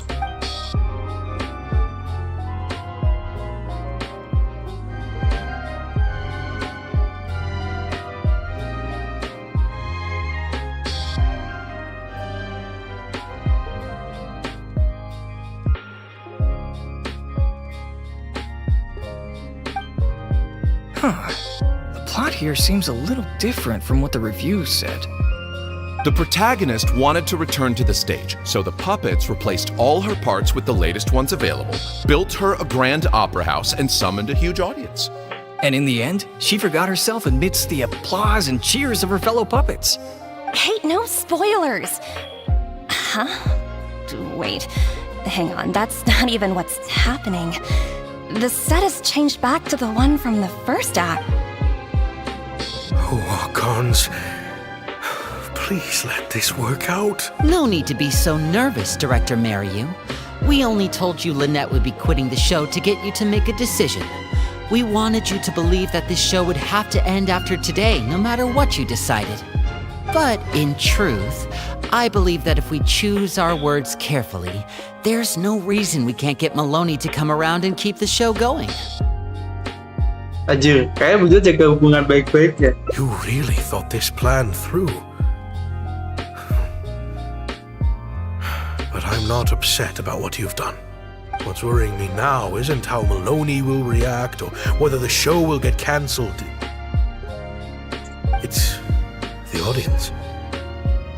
I've always thought the original script is better, but will it move them like I've always hoped? When Jillian does her curtain call, will they applaud her? What if people only came to see the show for Lynette? And because of the reviews, what if they don't really care about the show at all? It feels like I've been hiding inside my safe little castle for too long. And now I'm scared to go outside the walls and hear what people really think. We're right here with you. We'll watch it to the end. Pasti.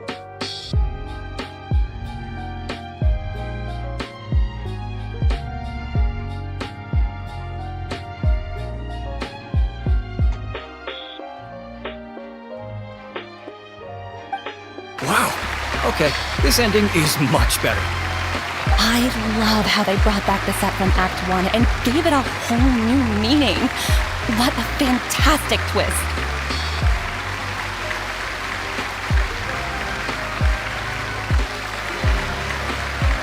Anjay banget. Time for the curtain call. It's the moment of truth. The applause continue after I take off the mask. Habis itu guys. Oh. Mask on. You never know. Gagal kepala aku.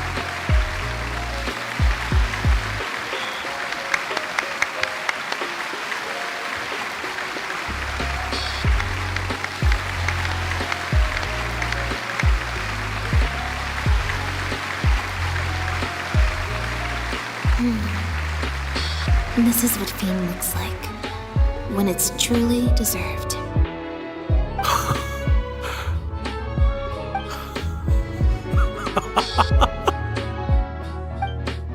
Jillian, you were amazing! Zyra was tearing up when you did your final solo dance. Well, so are you. Really? I was so nervous. My legs felt like they turned to jelly.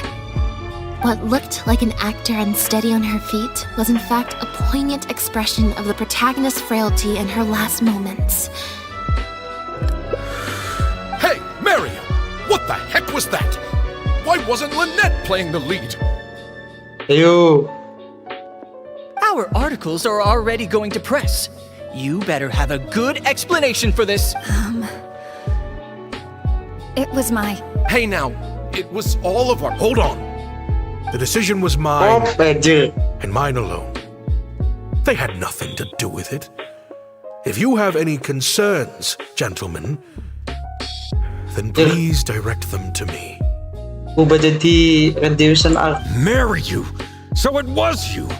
Well then, I trust you'll have no objection to me pulling the plug on this production. Anjir.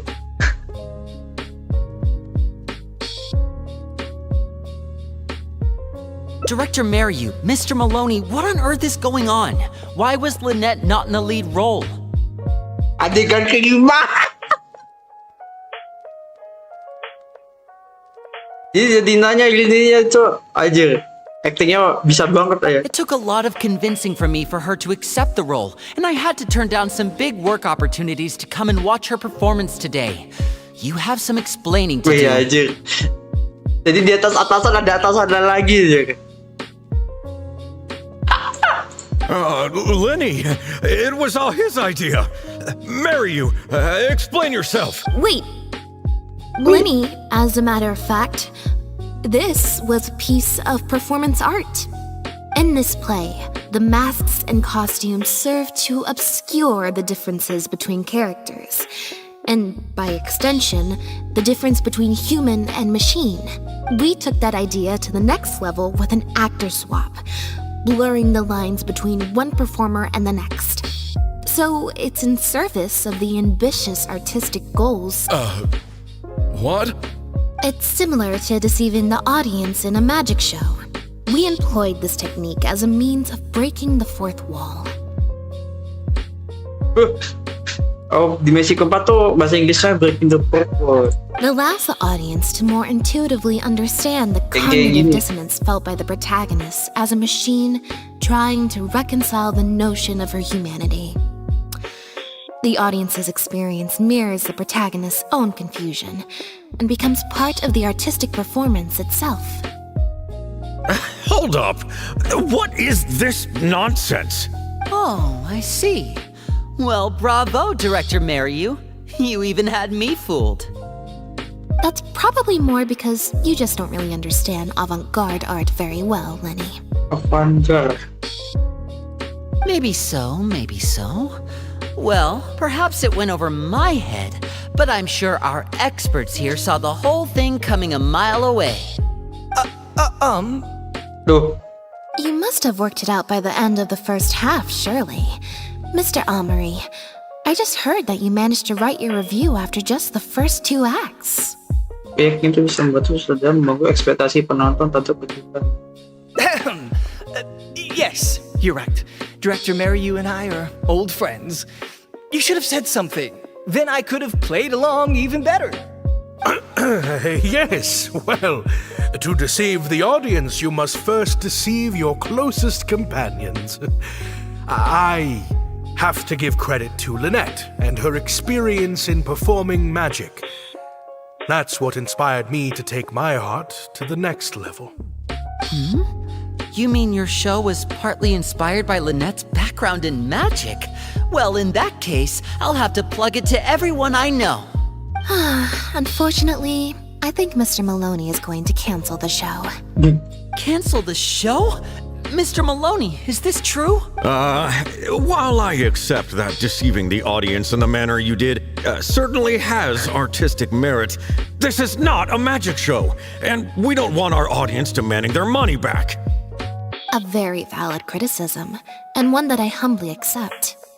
If that happens, we're prepared to reimburse and apologize to any audience members who weren't satisfied with the experience. Tapi kalau melihat reaksi mereka ya, ini mereka ingin melihat teater berkualitas, bukan cameo dari selebriti.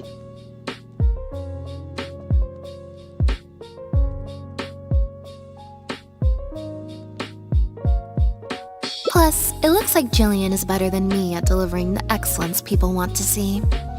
I'm sure audiences will be very happy with the show if she's allowed to stay in the leading role. Maloney, I believe there should still be time to tweak my article. From the look on Lynette's face, I think she's being sincere. Sincere? Oh, one other thing. We managed to get a meeting with Lady Farina earlier. All thanks to the Traveler's reputation, of course. Anyway, she agreed to write a review focusing on Jillian's performance and the quality of the show as a whole. She promised to give her honest opinion. And I'm sure today's audience will be discussing her performance too. There's sure to be a variety of opinions.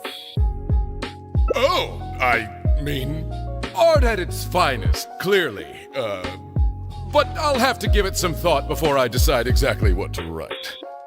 Oh, of course. Always good to put some thought into these things. Especially now, with a growing range of voices out there. I imagine competition for readers becomes more fierce when everyone's discussing the topic. Corentin, Amory, let's go.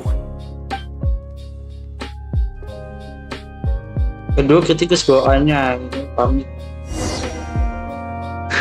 Udah deh.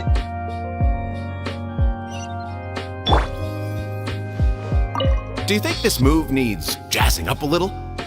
Not jazzing up, per se. I was thinking more like break it down. You know? Ada Gina. Gina? You snuck in? When? I thought I told you no visiting me at work. I'm sorry, Jillian, but I had to come.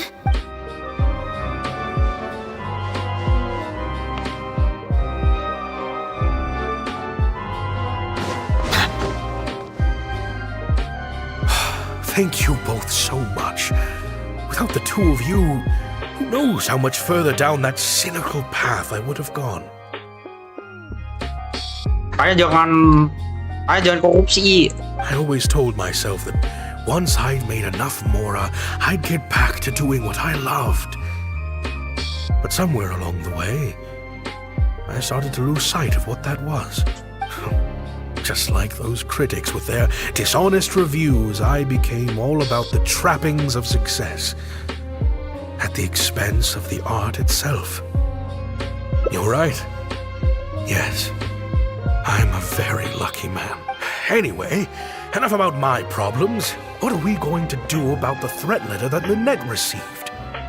I've been looking into it a lot over the past couple of days, but it doesn't seem like it was one of our competitors. Ah, yes, about that. Lynette, do you have a moment? Wait. Oh, Jillian's sister. I'm sorry.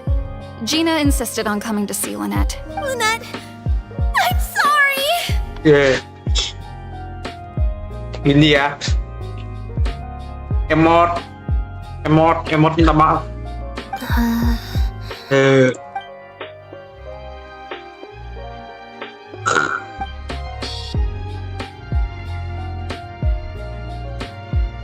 Gak usah gacha lagi dah. That letter? I was the one who wrote it. What? Gina? So it was you? Ini tahu ya. Director, it's time for you. Oh, okay. Anjir. Good energy here. Tiba-tiba ada entitas random masuk di saat-saat tegang momen anjir. I think we came at a bad time. Lynette, Gina must have been worried sick about me. I'm sure even she wouldn't do something so stupid if she was in her right mind.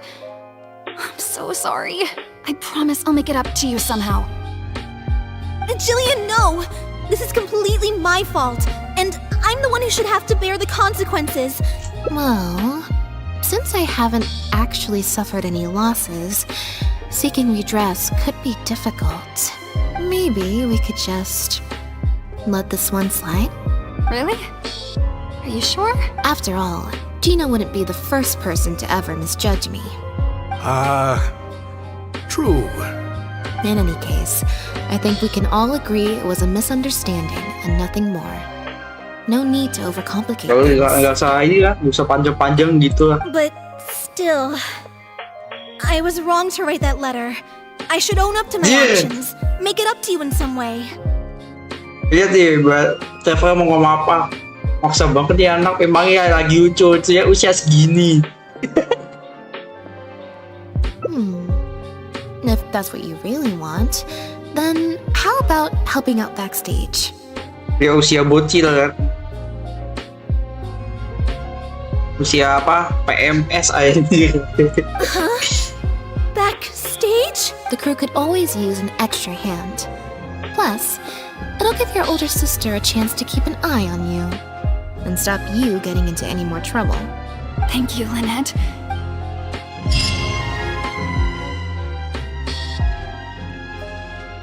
Anjir.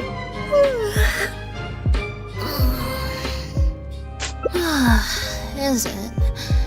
I'm so much more at home here in the audience. I get to sit on a comfy seat, and I don't have to activate my energy-consuming modes all the time. Mariyu said she's a very promising young actress, and she has natural chemistry with her older sister. In their capable hands, the show doesn't need me to attract an audience anymore. Phew. Freedom at last.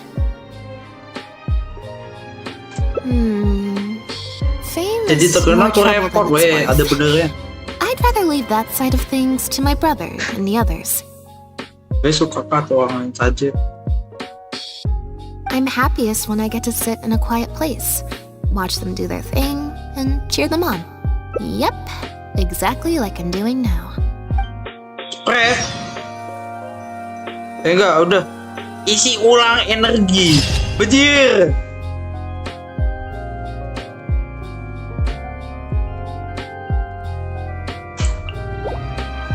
Hidup. Dapat 2 ya. Jadi panjang aja. Jadi yang pertama tuh yang paling foto pertama tuh paling cepat aja. Ini urus aja kayak ya. Iya. Anjir ada ini.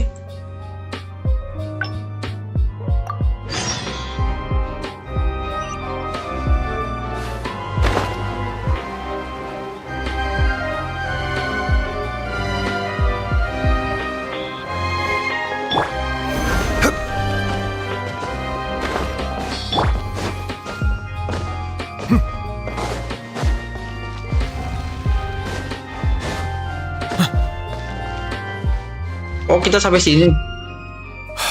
Thank you. I always told myself that once I... Just like those critics with their... You're right. Anyway, I've been looking into... Ah, yes. I'm sorry. Lynette, Biasa ya.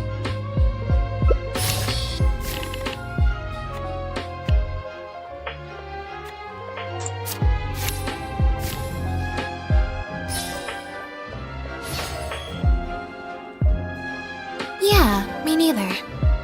Wait, Oh, do you mean when we ran into you at the Fleuve Sandra? And you said as I recall, you were only trying to look out for your sister.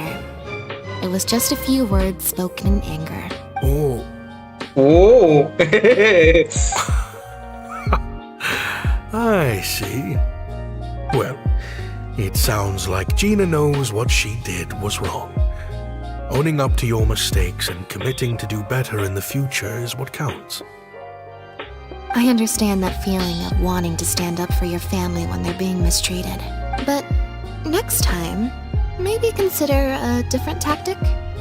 Something you can pull off more effectively and without arousing suspicion.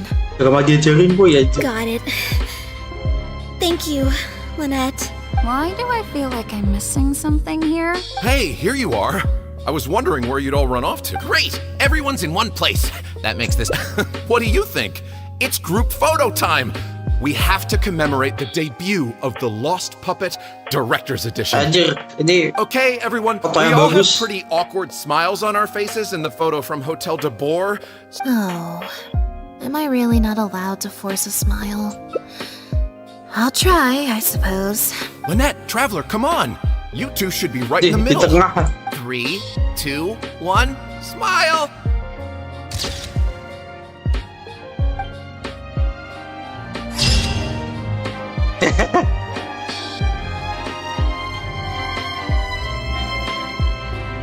Ya sudah deh, yang penting senyumnya tulus. Iya bener, dapat foto anjir. Oke, selesai. Tinggal 2 lagi. Enggak. Kayaknya habis ini panjang lagi nih. Paling selesai jam 1 lah kayaknya.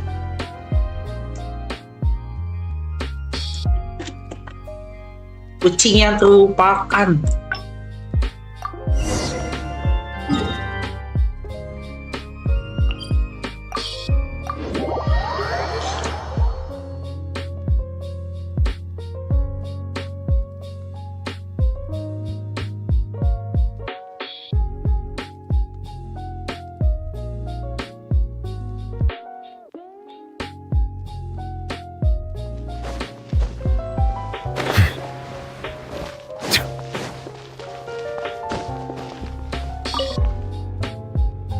Every stupendous day starts with a steambird. Oh, hi Lynette. Hi Traveler. What can I help you with? Jadi gini di kolom kisah kemanusiaan terakhir. I don't think so. Have you picked up a stray? Mood. Yep. If there's no commission to follow up on, could we post a notice about the missing cat instead? Why, of course. What a kind thing to do. Just fill out the form. Well, we've registered you as missing. You can stay at my place until your owner finds you. Also, I just wanted to say thanks for keeping us company for so long. Terima kasih karena sudah menemani kami sampai. Well, I should probably head back to the drinks reception. Hopefully most of the people have left by now. If you've got some time, you should stop by my place tomorrow to see Bonnie. There's a nice cup of tea in it for you. Alright. Udah. Tunggu sampai besok pagi. Oh, belum sabar.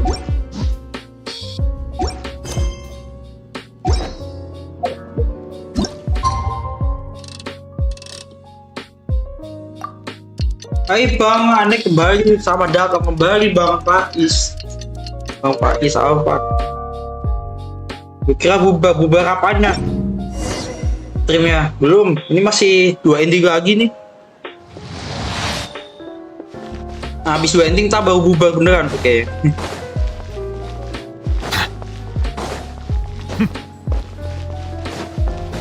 Bawah data. Keren. Ternyata di sini. Rise! Crumble! I believe this cat belongs to me. Wah, berantem ceritanya. Kunci ini punya aku I ya. already told you, this isn't your cat. Just take a breather, you two. Just take a piece of it too. Ada apa ini? Oh, you're here. As you can probably see, you'll have to take a rain check on that tea I promised you. At least for now. This is my friend's cat. He's preoccupied with some important business, Wow, so I came to retrieve her hutan. in his stead. Jadi kayak apa ya? Wah, saat ada satu yang imposter ngaku-ngaku kucing peliharaannya dia.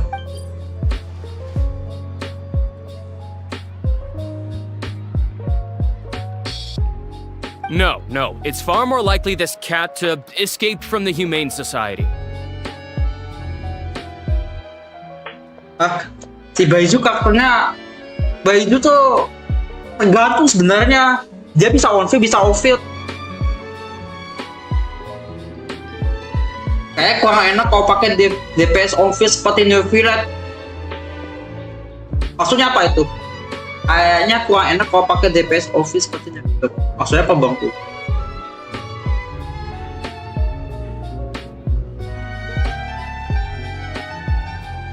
Oh, maksudnya mungkin Neville dipasangin Baizu, terus Neville on field, Baizunya ini.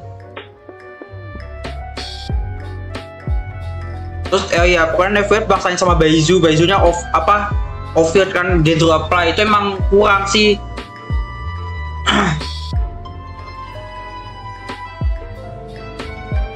Iya, tapi kalau on field dia ininya bagus dia. Baizu tuh lebih bagus kalau main aggravate sebenarnya. Jadi karakter tim utamanya tuh elektro dia. Itu Baizu bisa masuk di situ.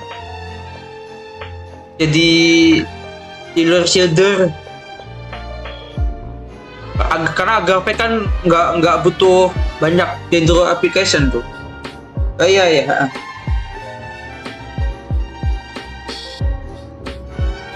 Kalau kayak gitu tuh mending ini sih Nahida atau ini. Kalau versi free-nya Dendro Traveler tuh. Itu baru cocok kayaknya sih. Gitu bang. On-field iya, bisa banget. Kalau off-field juga itu catatannya base-nya terbaiknya tuh di aggravate dia kayaknya.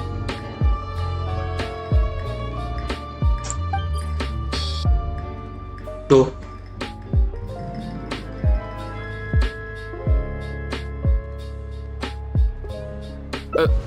Bonnie? That's the name I've given her in the meantime.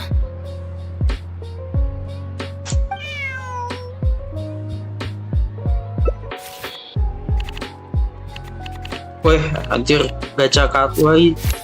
Red.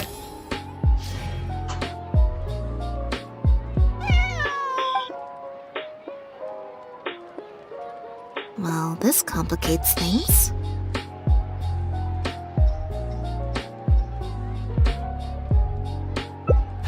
I told you before. This is my friend's cat. It's normal for her not to trust me. Listen, I'm the director of the Humane Society, okay? We've got so many strays, dogs, cats, you name it. I'm not even the one feeding them most of the time. You can hardly expect the cat to recognize me. She just looked somewhat familiar, so I came to check, just in case. If she turns out to be one of ours, I'll take her back. Simple as that. Even if that's not the case, the Humane Society could still take her in, if no one else comes to claim her, that is.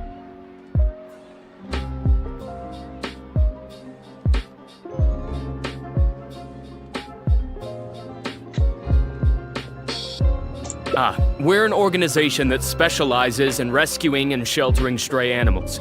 We've been in business for several decades now. I'm Bernard, the current director. The Humane Society. Huh. The name sounds familiar. I remember hearing good things. You're the one in the Quartier Lyonnais?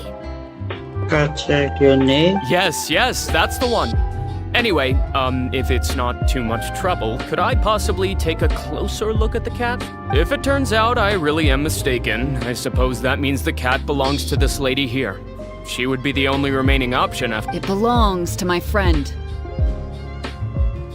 Go on, Bunny.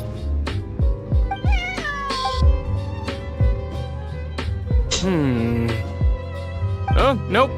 Looks like I was mistaken. They do look similar, but there's an ever so slight difference in this one's fur color. Deepest apologies, friends. Well, I suppose this means I still have a missing cat to search for. Apologies again for the confusion.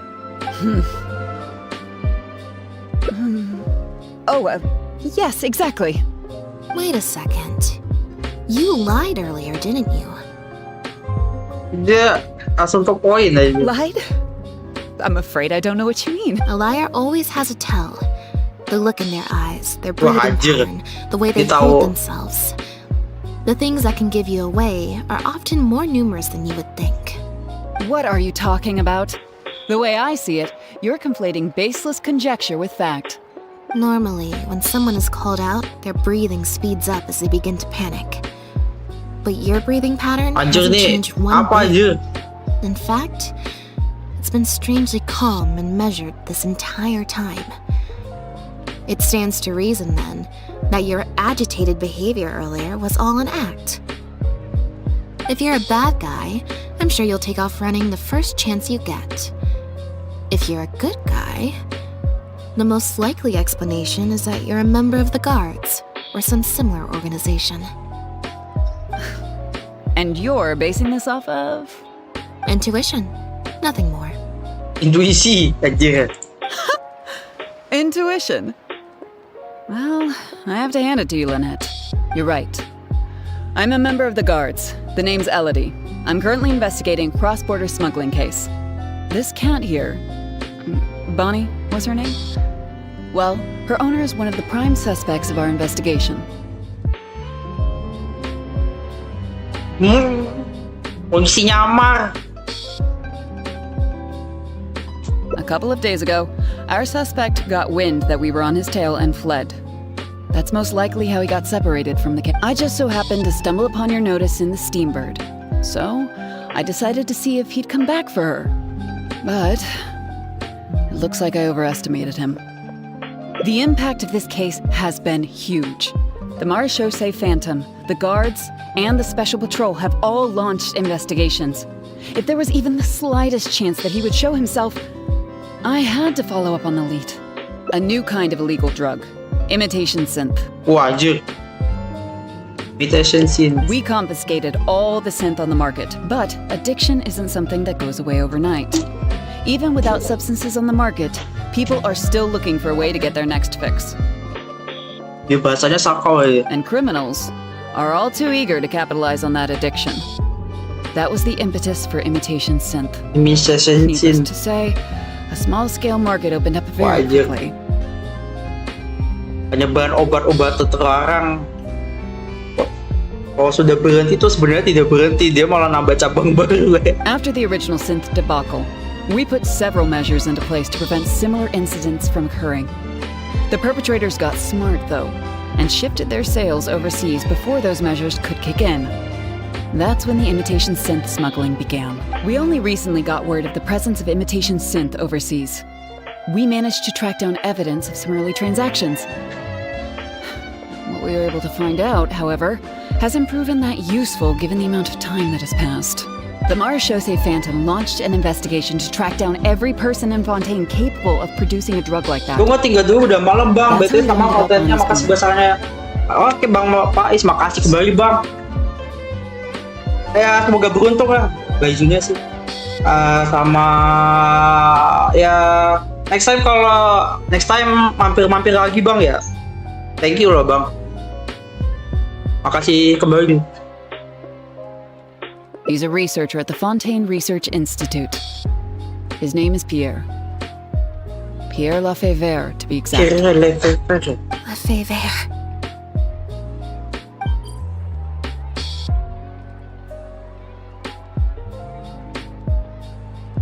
The Marechaussee Phantom found him in Poisson. In addition to the cat, he also had a pendant with him. Ya bang.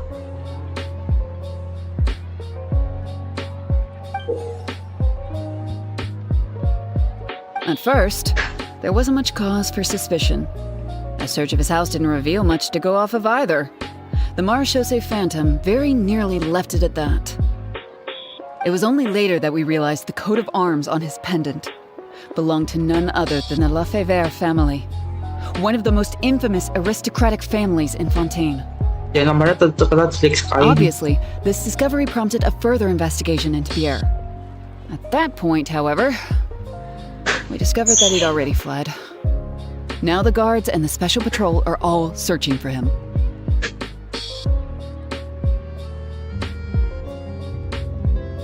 That's not possible, actually. The Lefebvre family Dia ada lagi di has dunia been ini gone anjir. for a long time. Dia pemilihan katanya wadidaw banget. Exactly. Many years ago, several important members of the family, including the patriarch, were murdered by an assassin of unknown origin. From that point on, the family's power and influence took quite the hit. The family is engaged in all manner of crimes. As you can imagine, there's no shortage of people waiting in the wings to take their revenge. And with the family severely weakened, they were able to do just that. Most of the remaining family members succumbed to sickness or hunger. The ones that survived are currently living out their days under a new identity. Pierre is one of those very survivors. He's been hiding away in the Fontaine Research Institute all these years. His true identity unbeknownst to all. Until Informasi now, that is. Informasi ini bukan rahasia ya, tidak apa diubah begini. Well, my fellow guards have told me all about how smart and courageous you both are. And I know you possess a strong sense of justice. There could be a chance that Pierre, or one of his accomplices, might attempt to get close to Bonnie. Now that you've been briefed on the situation, I was hoping you'd help us keep a lookout. If I take Bonnie back to the guards with me, there's no way Pierre will try and come for her. Not even the most daring of criminals would attempt something like that.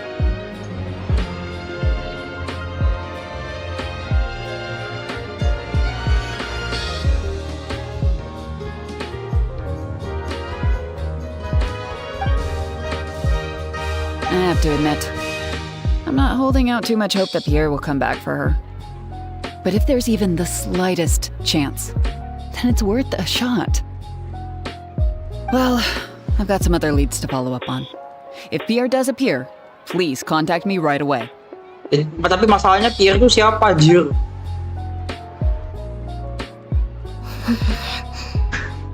Mukanya begitu. It's nothing. Bohong kamu, yang bener. It's just the head of the Lefebvre family. Oh, He was the spill juga dia. person who kidnapped me all those years Orang ago. juga pernah menculik, wih, ada masa lalu sama Marga Lefebvre. It was at a dinner party. Someone tricked me into boarding the Lefebvre family carriage. Whoever it was, they took me back to their home.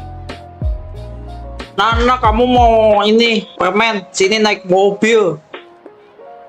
Terus pas udah naik mobil, kena kau. Habis itu diculik, dan gitu ceritanya. Ceritanya Lynette diambil sama mereka. But before anything worse could happen, Father intervened. Oh, anjir. Bapak tuh se-OP itu ya, wah gila. Makanya, oh, anjir, lucu banget ini anjir. Anjir, oh jadi dia diculik, tapi tiba-tiba, bapak datang bawa sabit. Terus kaget kan, ya orangnya kabur tapi nggak selamat, ya udah ceritanya. Kemudian situasi ibu ayah datang, nah pembunuhnya Elodie bilang tadi. Father was the one who orchestrated the fall of the Lefebvre family. That's what led Lenny and I to join the House of the Heart. Itulah awal kisahnya saya diperjalankan di House of the Heart. After all these years, I never thought I'd hear the Lefebvre name again. Don't worry about me. I wasn't feeling sorry for myself. I was just thinking about Lenny. He's been acting strange recently. He avoids me for days on end, consumes himself with some secret investigation, and then out of the blue pushes me to do that acting job. Thinking about it now, it's almost like the one I drew from that deck of cards was part of his plan all along. He must have asked Fremine to help him out. It's very possible. I'm sure he tried to send me away because he was afraid it would bring up some painful memories for me. It wasn't necessary, though. Even after all these years, he's still as overprotective as ever. You'll have to help me teach him a lesson if we run into him along the way. Yep. I want to head to the Fontaine Research Institute to learn more information about Pierre. Just let me activate search mode and then we'll head out. Activate search mode? Who knows? Maybe we'll run into Lenny along the way. A little bit of both, perhaps. For the most part, though, I just have the sense that something's not right. Something isn't adding up about Pierre's story. I'm just not sure what. Okay, I'll write a letter explaining everything to the crew. Once that's done, we can head out.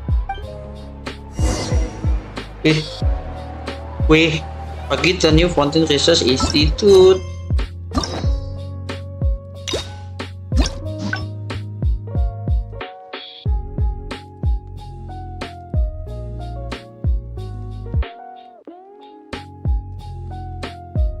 Kayaknya nggak ada yang baru deh.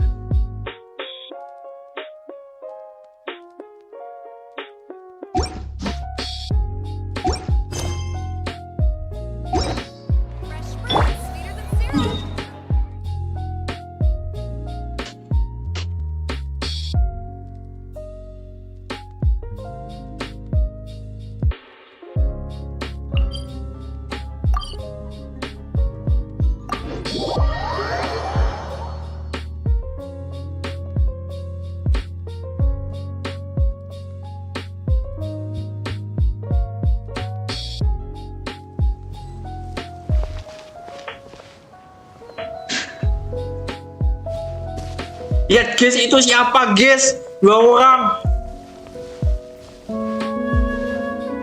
Silence! Quake! Nolak gak guys aja? Merah. Gak sih, kayaknya nggak apa-apa sih. Genshin doang berarti. Lihat guys, itu siapa guys? Ajay. You're not at rehearsal?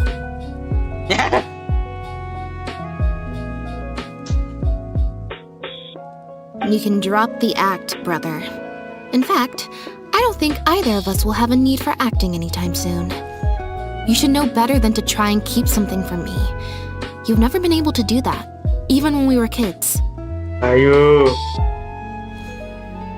And that's why I tried to distract you with the masked mime show.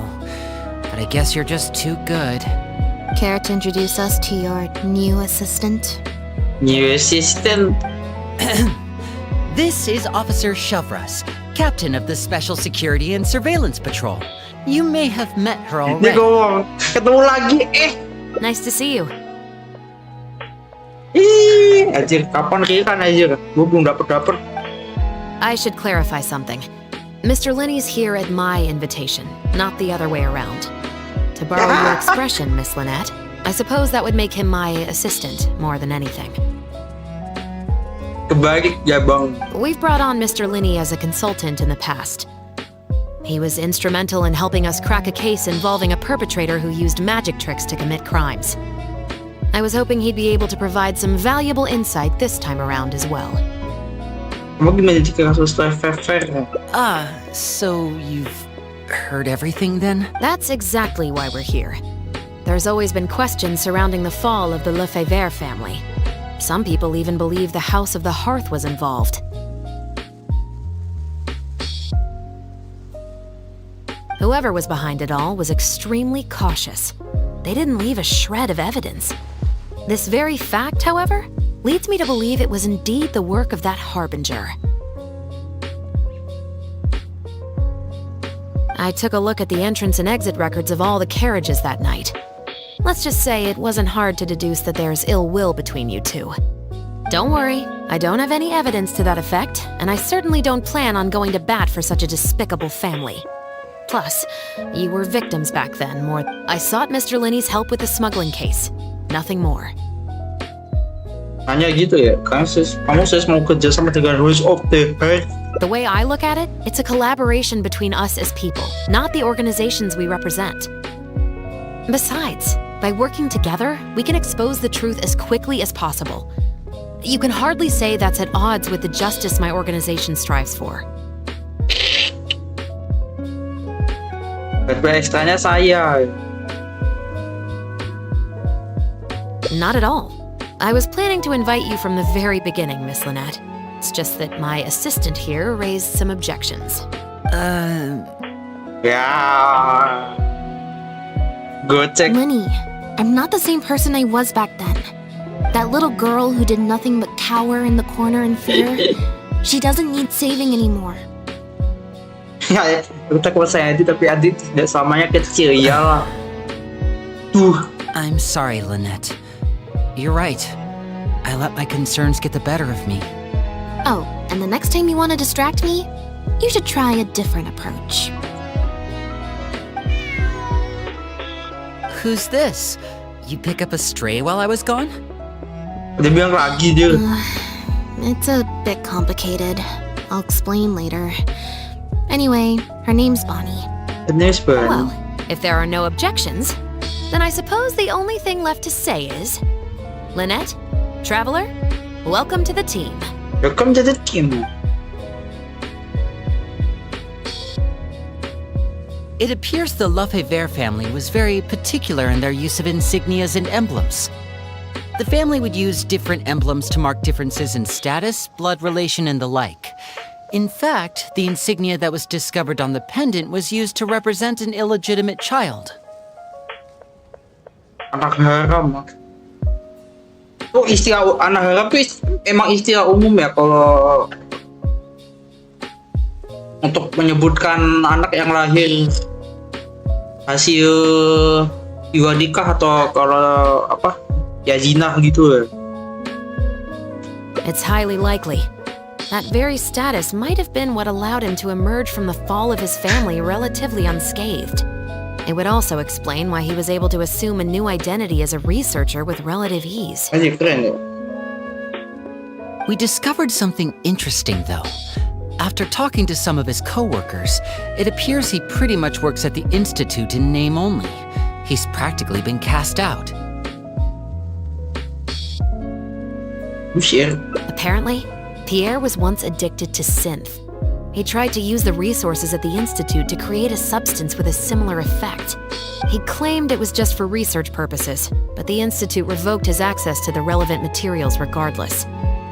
He was placed on disciplinary leave, pending a thorough investigation of his actions. But it seems the Institute ran into some trouble along the way. Could have been a lack of personnel or a timing issue. In any case, they had to table their formal investigation into Pierre. As for his family background, it appears none of his co-workers at the Institute were aware of that information. All they could tell us was that he was quite the recluse. Other than the pendant, we didn't find anything else of note at his residence in Poisson. Based on the samples of imitation synth we've been able to analyze, it appears the substance leaves behind strong traces wherever it's produced or stored. Those traces might not be obvious to the casual observer, but they're not something our guard poodles would miss. Pierre's home, though, came up completely clean. We didn't find any records indicating possible involvement in overseas transactions either. So, the Marechaussee Phantom didn't view him as a major suspect at first. Maybe he had a separate, dedicated area where he made the imitation synth. Well, his neighbors did say he was often gone for long stretches of time. You would think with him out and about so much, people would have spotted him around Poisson, but residents said they barely ever saw him in town. If his reclusive nature was just a matter of keeping a low profile, I guess it would make sense for him to have a secret base to carry out his business. After he disappeared, the guards conducted a thorough search of Poisson, but they didn't come across any suspicious locations. Poisson. You know Hotel de Boer, where I first found Bonnie?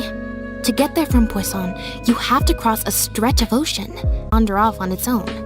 A cat? You mean... Bonnie is Pierre's cat. Guard poodles? How is she supposed to understand what we want her to do?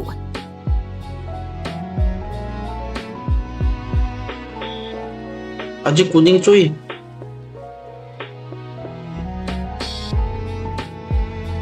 Perusahaannya anda semua akan mengalami nge-lag yang namanya nge-lag. Kayak gitu.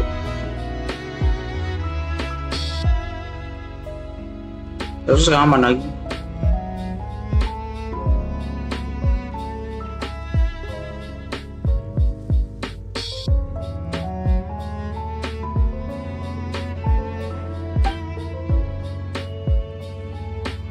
Anjir.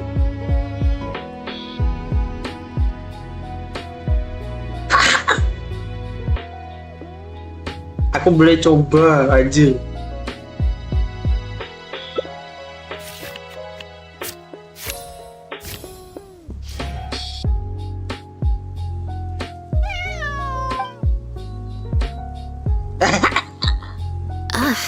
Guess she's a little skittish around strangers. Meow. Meow meow. Meow. Meow meow meow meow meow. Bedir. Ini pada dasarnya seekor kucing ya, jadi dia bisa ngomong sama kucing ya, jadi ya jangan kaget lah.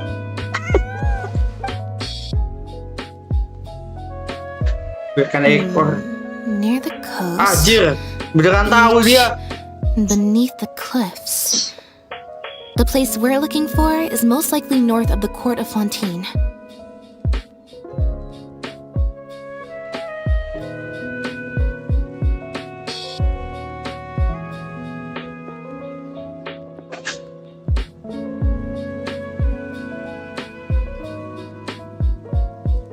Well, I've certainly never taken a witness statement like this before.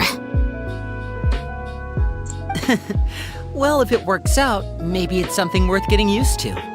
Cats and humans are actually pretty alike. When it comes to communication, most of what we want to convey can be accomplished through body language alone. But humans tend to rely too much on speech to ever take advantage of that fact.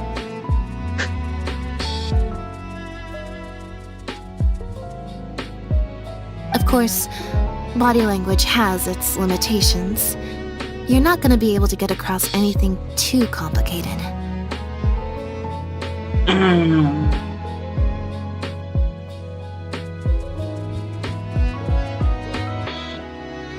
important thing is that we now have a lead.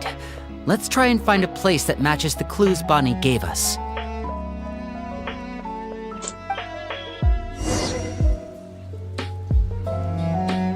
Pasti kalau kasih mencurigakan.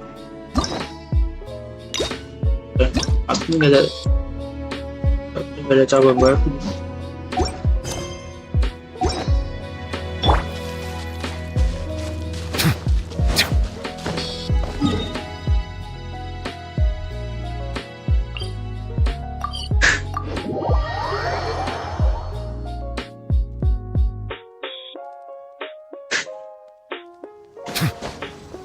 Oops.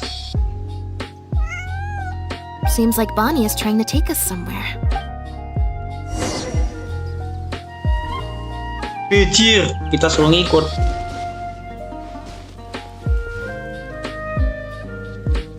Dia jilat kaki dulu ya. Itu tenang aja. Gardamex ahead. Look out! Wait!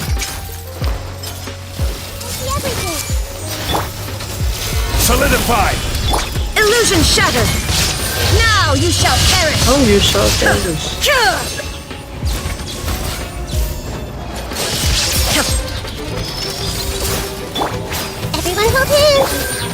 Stabilize!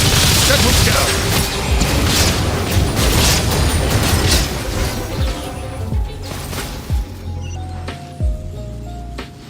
Di pabrik.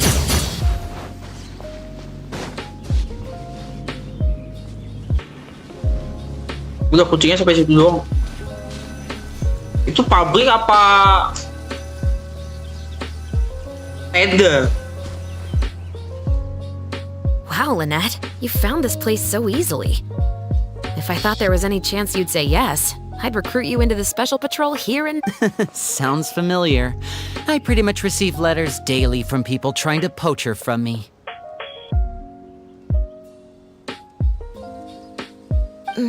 Let's just focus on our search. There's a lot to investigate. Lagi spot dia nggak bisa mau bercanda aja.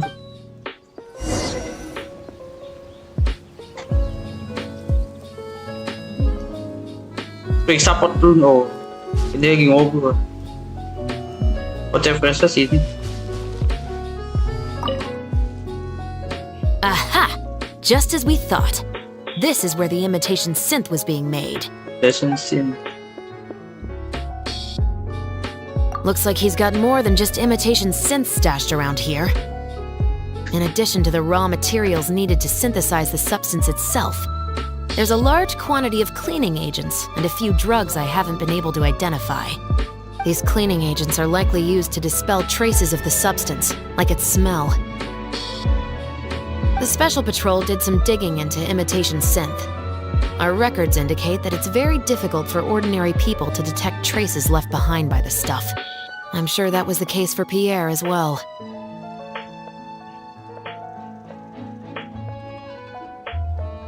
It must have taken a considerable amount of time and skill to ensure all those traces get washed away. But what are these other drugs for?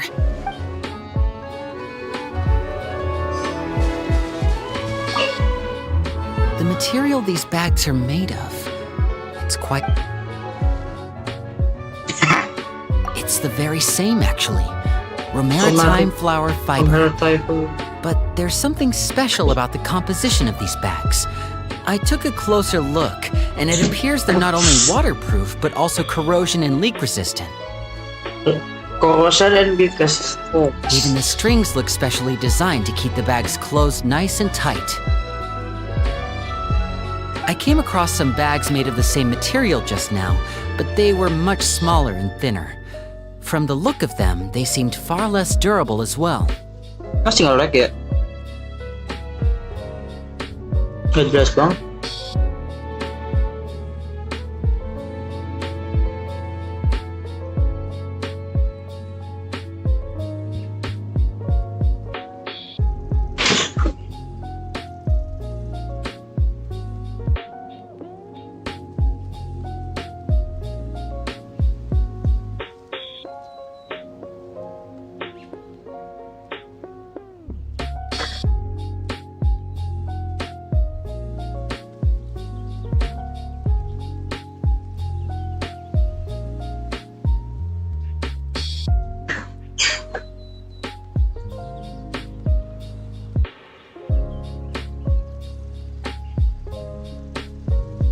Very similar, actually.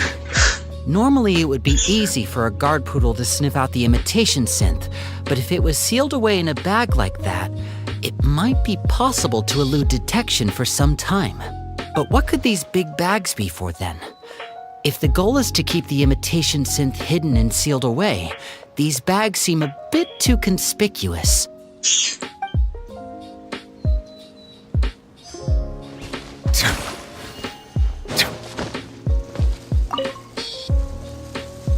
When the Marechaussee Phantom searched Pierre's house, there was no sign of these barrels, right? You're right. That doesn't seem like his way of doing things.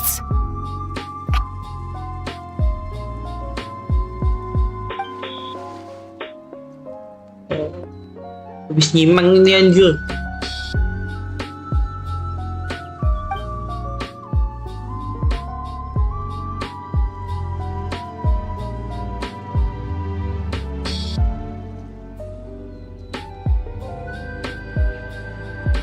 Only the lower halves of the barrels appear to have been submerged in water.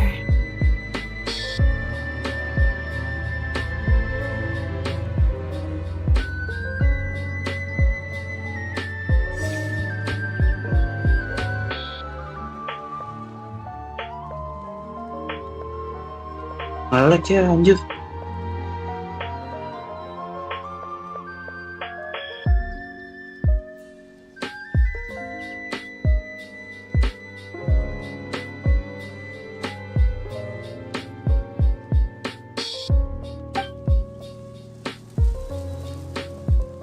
Based on the various ingredients we've found, this appears to be where Pierre was cooking up his imitation synth.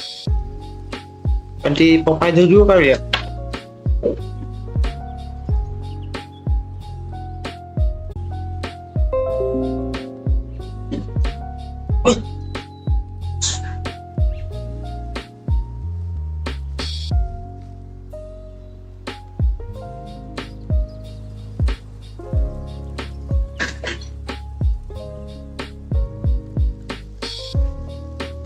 YouTube-nya masih kuning tapi anjir.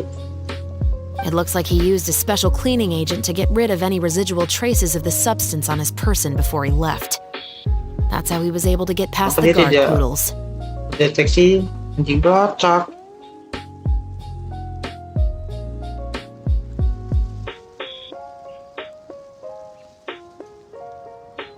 Aja ya.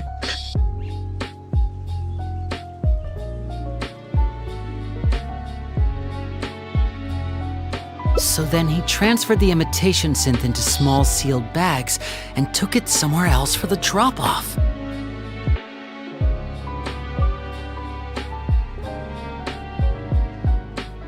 Oke, setelah videonya guys.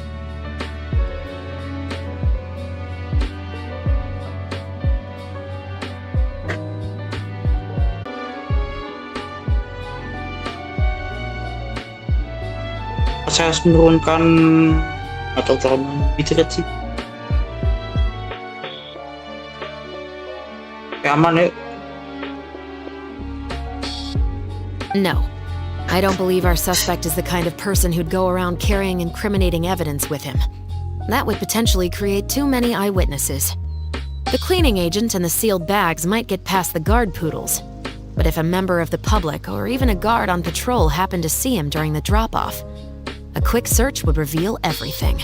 That's still a very risky operation. The barrels we found were wet around the base, but the top half was dry, as if they'd been standing upright in the water.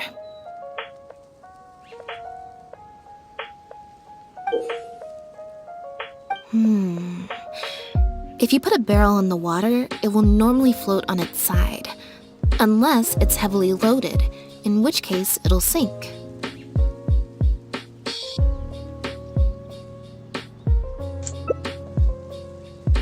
Yes. With flotation rings around the body of the barrels, they'd stay upright in the water, and then he could afford to load them more fully.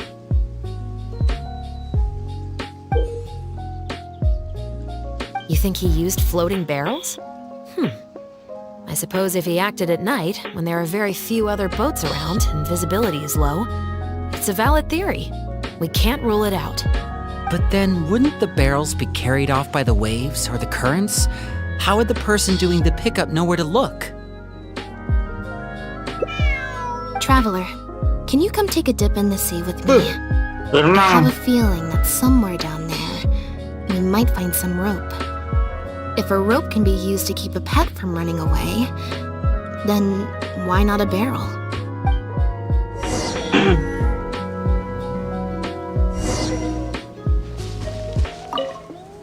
I can't believe how much progress we're making with this investigation.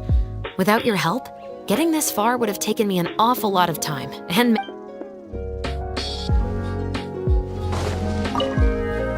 It's rare to see Lynette in serious mode. I wonder how long she'll keep it activated for.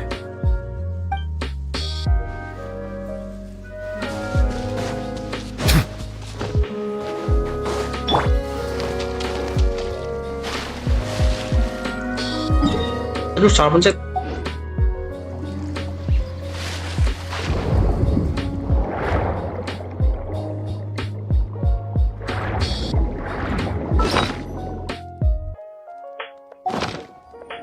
Ya, gue pemain artefak.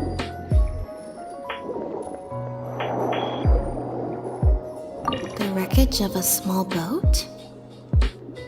Jadi dia pakai kapal sebenarnya. Ali. This isn't the place.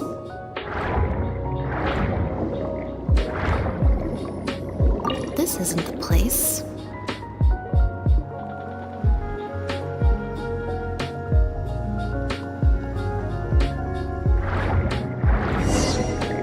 Hey.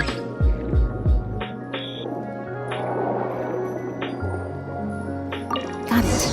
Time to go up and report. Jadi guys ya guys, itu peliharaannya Patrick diikat pakai tali anjir.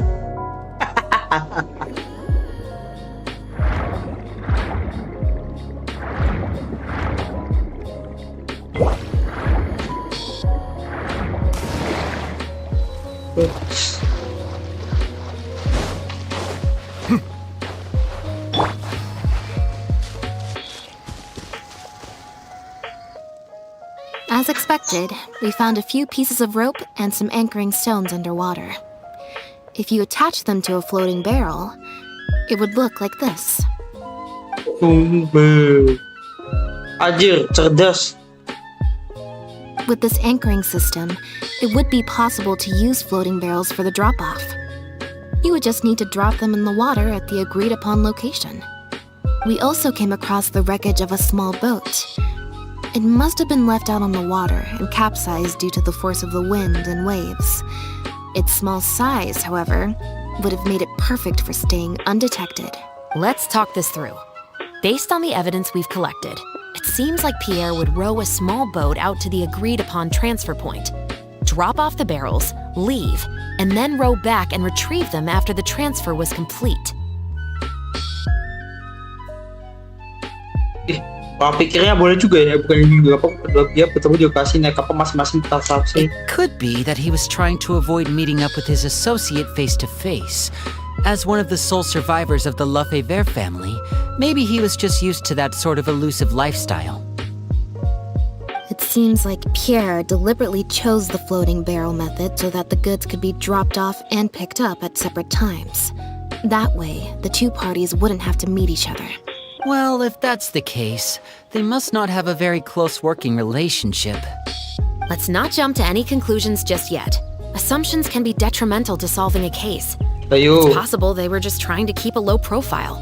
Two boats sailing to the same location at once could be too conspicuous. The most important thing is that we can now confirm Pierre wasn't acting alone. The floating barrel drop-off system is proof enough of that. Let's say for now that he was only in charge of producing the imitation synth. That would mean there has to be at least one other person involved in the operation, likely in charge of transporting the goods across the border. Since we've determined that the goods were transported by boat, maybe we can track down some travel logs or something. We can certainly check the various ports for that information. It's possible, however, that Pierre's associate also used a small boat for the transport and docked along the shore rather than at a large port. Absolutely. Before Pierre disappeared, we made sure to investigate all sorts of outward-bound vessels. We also had port authorities keep a lookout for anything suspicious. Unfortunately, we were never able to find out how they managed to get the imitation synth across the border. You're right. Whatever vessel was used for the pickup, the person responsible for smuggling the substance out of Fontaine would have had to use a larger vessel for the actual transport. That's the only way they would be able to smuggle on a large enough... They must have found a way to disguise the imitation synth to clear port inspections. Exactly. We can't let any opportunities slip through the cracks. Although, given the amount of ports that could be involved, we should probably split up. I'll run home and ask some of my brothers and sisters to try and dig up some information. I should also head back and update my platoon on our progress. I'll grab some reinforcements while I'm at it. Lynette, Traveler, why don't you head to Lumideus Harbor and see what you can find out? All right. Come on, Bonnie. You too. Ayo Bonnie, kur.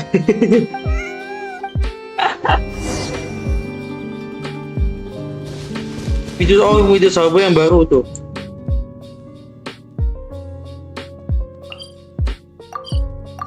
Itu salah.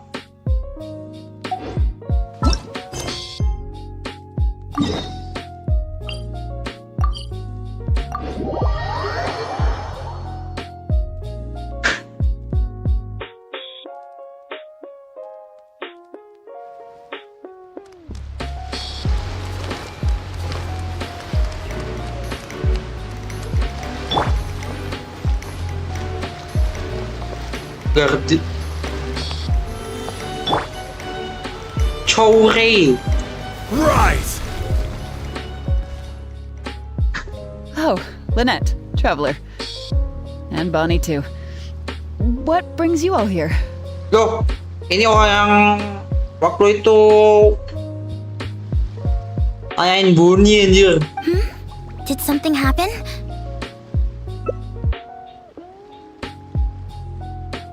Oh. You see. Thank you for everything you're doing for the people of Fontaine. I'm in charge of guarding the port. You mentioned you were after some travelogues, right? I can go fetch those for you. Looks like I've got another hard day of work ahead of me. No, not usually. It's this incident that happened recently. Before that, everything was normal. All we had to do was confiscate anything suspicious and we could call it a day. Pretty simple stuff. But things are much more complicated now. We somehow let suspicious cargo pass through the port undetected. Not even our guard poodles were able to sniff it out.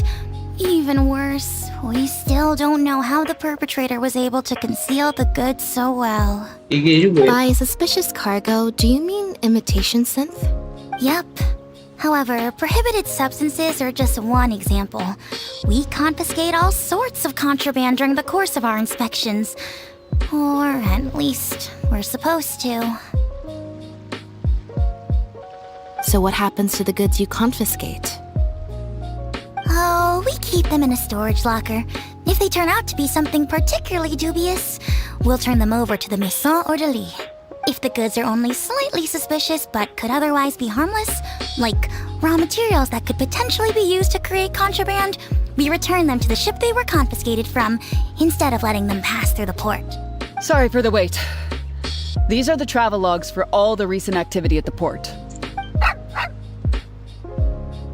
Wih, ada dogi cuy.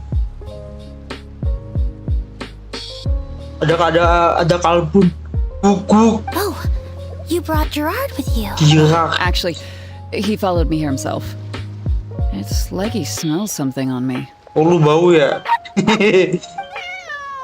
Apa mau berantem, Jir? Huh.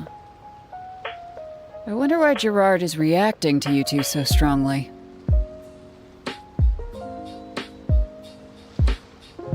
Huh? We were so careful not to touch it, but we still ended up with traces on us. If it leaves a residue so easily, I just don't understand how the culprit was able to disguise the goods at all. Why don't you have a look at the travel logs first? All ships coming in and out of the port are recorded here, except for the ones the port authorities ride to and from work.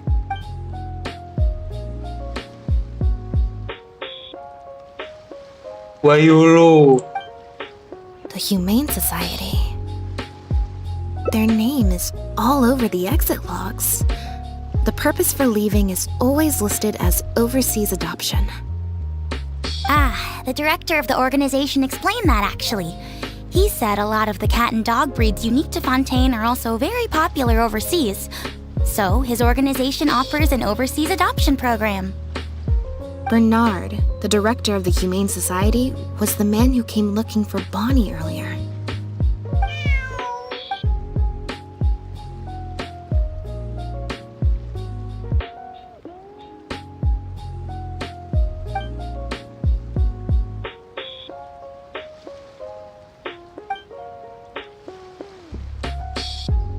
Have you figured it out too, Traveler? The way the criminal disguised the goods? When Bernard asked to take a closer look at Bonnie, he was actually checking whether there was any imitation synth in her stomach.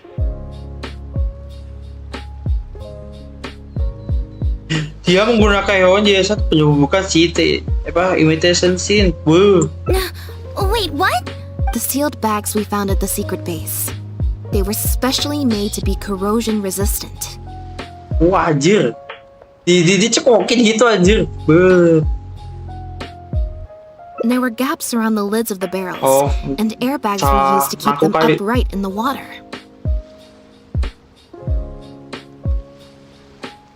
Those drug shovers found at the secret base.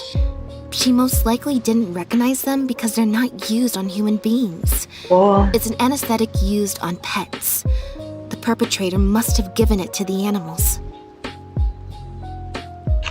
Pierre must have made the animals swallow the sealed bags full of imitation synth at his secret base. Then he stuffed them into floating barrels and left the rest to Bernard. The sealed bags combined with an animal's body odor would certainly be enough to mask the scent of imitation synth. During our inspections, we would have never thought to inspect the bellies of those animals for anything suspicious. Even if we tried to feel around for something, I'm sure it would be difficult to detect.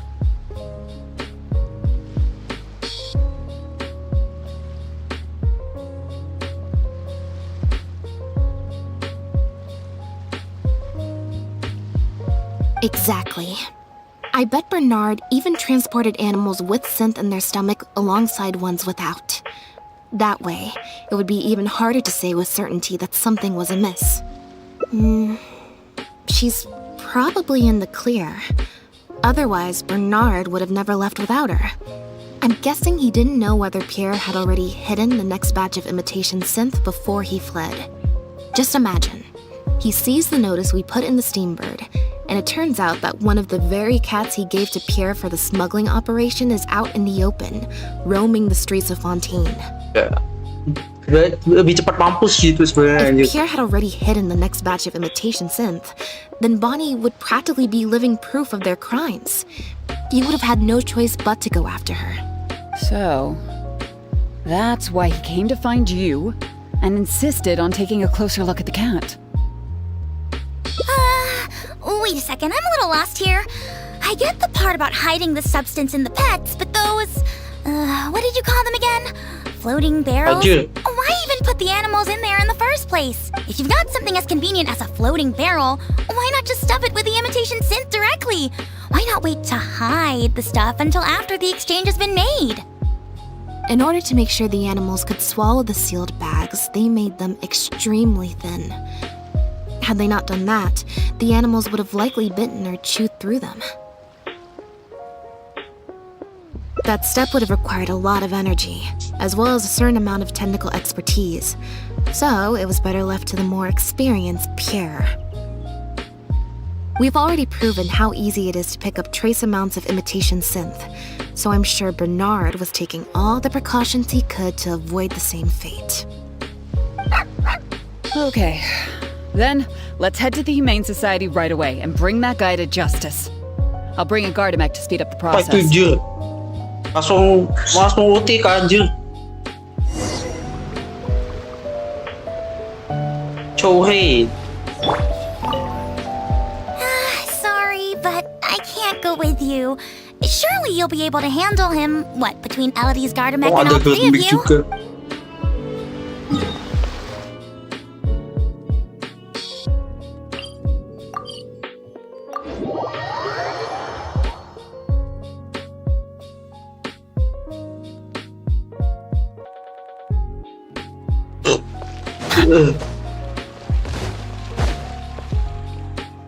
The headquarters of the Humane Society should be somewhere around here.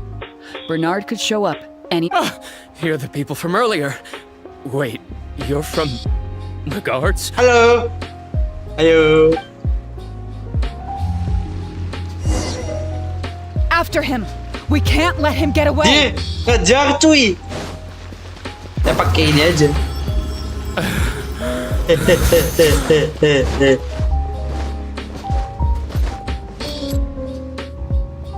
Give it up, Bernard. Lari. Mercy.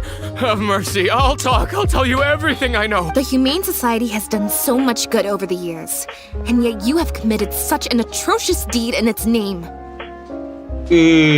Mode serius pakai super. Look, I didn't have a choice, okay? My father cared about those blasted animals so much, he didn't bother to take care of his human wife and son at all. While those animals were showered with love, I lived worse than a dog. Anjing, jadi pengakuan macam apa aja? Jadi dia mau ngomongin maksudnya apa aja? No one asked. Tell me, how did you first get to know Pierre? Well, after I took over the Humane Society, it gradually became harder and harder to maintain its operations. Until one day, someone suddenly passed me a letter. It said that I could stand to get a large sum of money as long as I helped them to transport some animals abroad. It was only after a few such transports that I finally understood what I was really transporting. But then, Pierre wrote to me, saying that we were already partners in crime and that I better keep cooperating with him if I didn't want to be reported to the guards. I would order wooden barrels and flotation devices according to his instructions, and then load the sleeping animals onto a boat. Once I sailed to the location he provided, I would dump everything, and a few days after that, I'd come by again in my boat and pick up the animals sleeping in the barrels. Once I had received enough of them, I'd bring them to the harbor to be adopted abroad. That guy, Pierre, he was running the entire show. He set up all the meeting times and found all the foreign adopters. Oh, and he even supplied all of the goods too. I just did the transport. He was the one who planned out and executed everything else. Look, I don't know, okay? I've never ever met him in person. We've only ever communicated through letters. And when did he send his final letter? Just last night. He said that the Marechaussee Phantom is now after him, so he's planning to go into hiding for some time. He didn't mention where he's thinking about going, though, but he did tell me to look out for the guards. It's been a few days since Pierre's last appearance. I'd wager that he sent that letter after he found his hiding spot. I burned them. It was on his orders. I had to burn every letter after reading them. I wasn't even allowed to share them with the rest of the... Sure sounds like you're trying to use the lack of witnesses or evidence to pin the blame on Pierre. No, I swear, this time I'm only Well, we can check the truth of your statements at the Opera House. I hope you know what'll be coming for you if I were to find any discrepancy between the evidence and the testimony you just gave. I know, I swear I was just telling the truth. My thanks to you both. Had it not been for you, I really don't know what would have happened to this. Bonnie helped, too. That's true. It was all thanks to her that Bernard was finally exposed.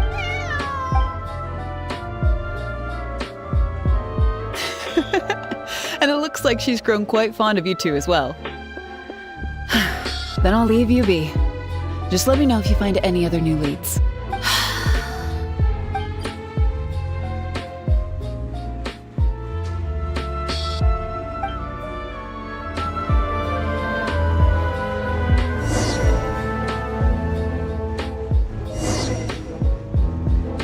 Coba selesaikan kasusnya.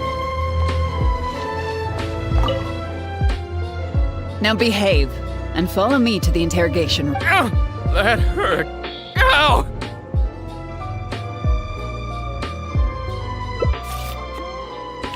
Ngapain ini aja?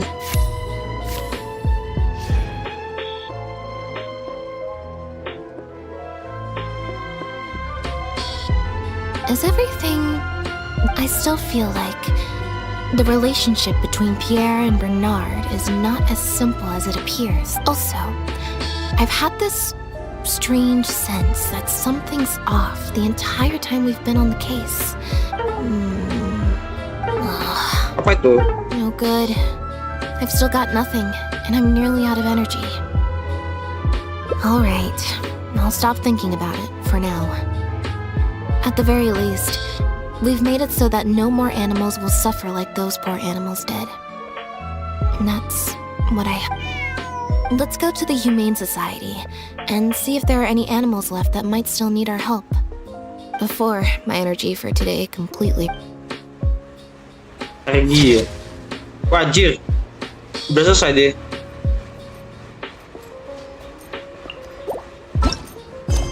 Udah deh, cabang cuy. Satu lagi ya?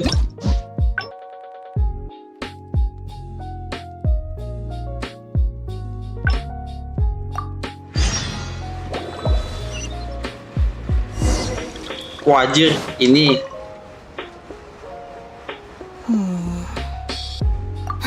It was that obvious, huh? Well, even though it didn't feel like Bernard was lost, we investigated so quickly that is there still anything unresolved?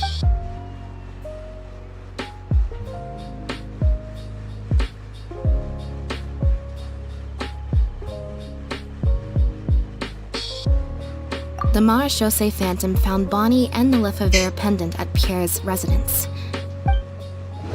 Wih, Hajir.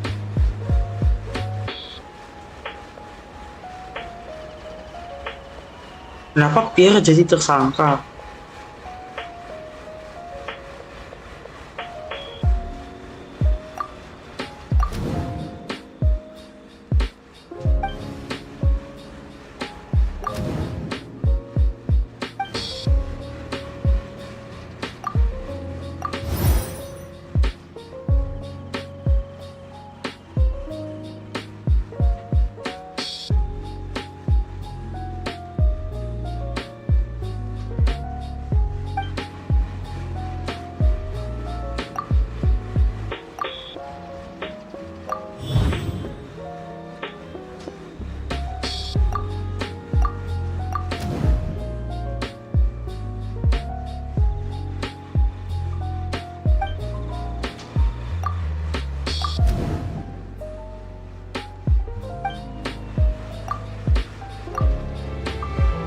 Why would he leave such an obvious trail for us to follow when he took so much care to not leave any traces of imitation synth in his home? Bernard claims to have received a letter last night from Pierre. In the letter, Pierre stated that he had gone into hiding. Is there something wrong with the letter?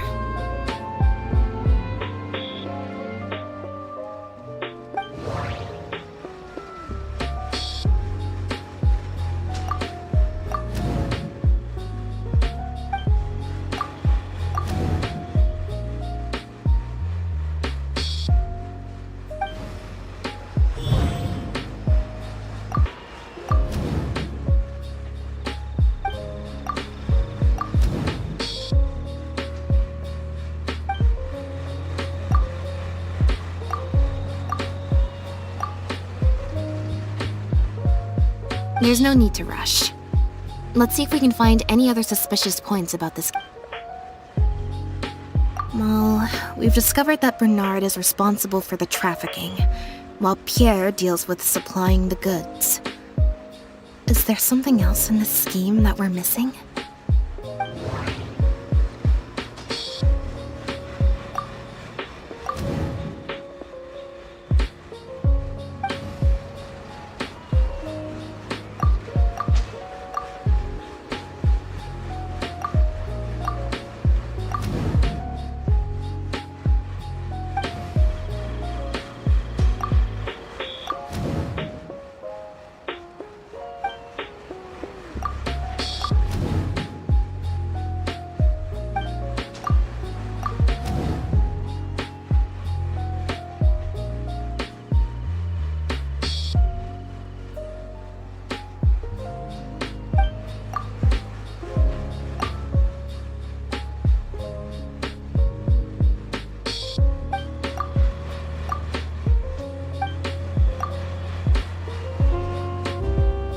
There's no need to rush.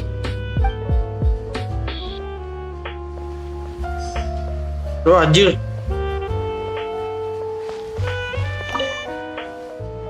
Now behave and. That hurt. Ow! Itu gacha ya kayak.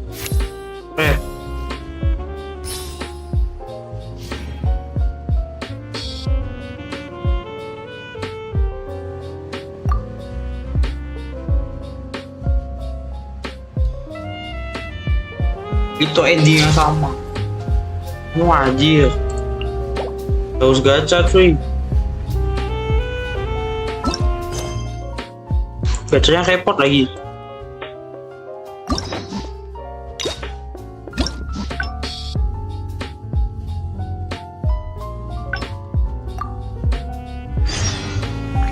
Kita tadi dia. We investigated. Is there still the Mars show safe?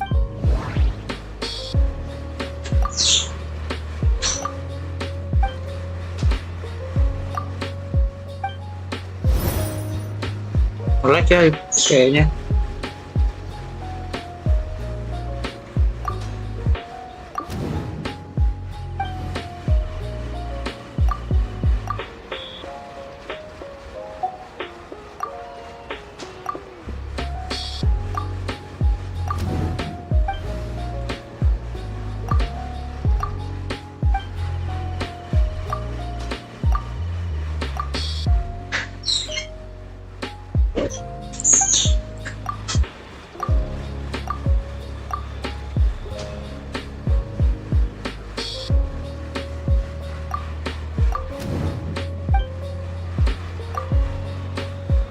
Why would he leave such...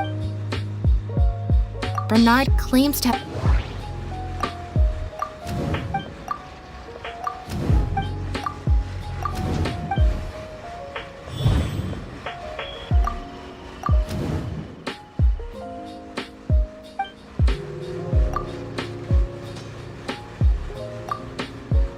Astaga. Ya apa ini anjir?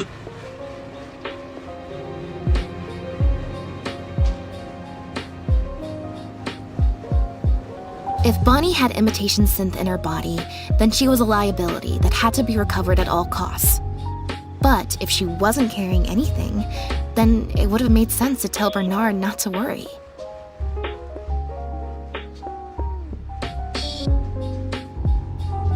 And thinking about it, Bernard only attracted our attention in the first place because he came to look for Bonnie.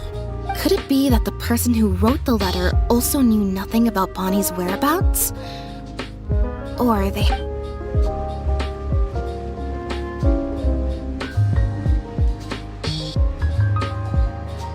Oh, kayaknya nge-lag gitu aja. Well, we've...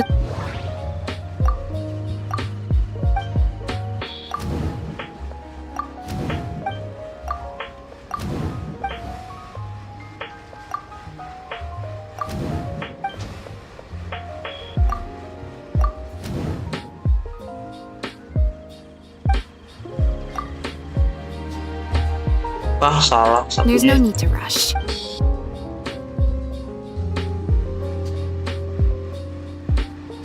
Ya Allah.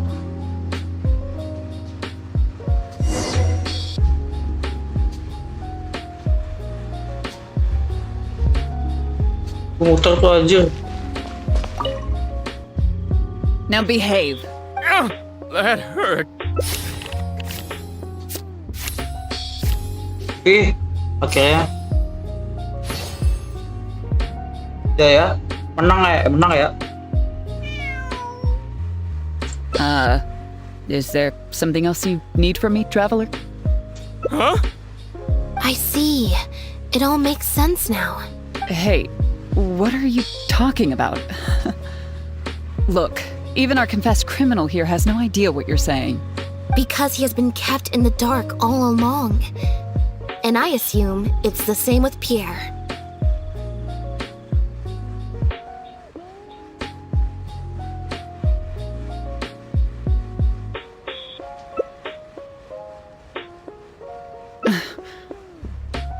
That never quite added up for me. Why did Pierre feel compelled to return to his home with Bonnie and the pendant and make them so easy to find for the Marechaussee Phantom?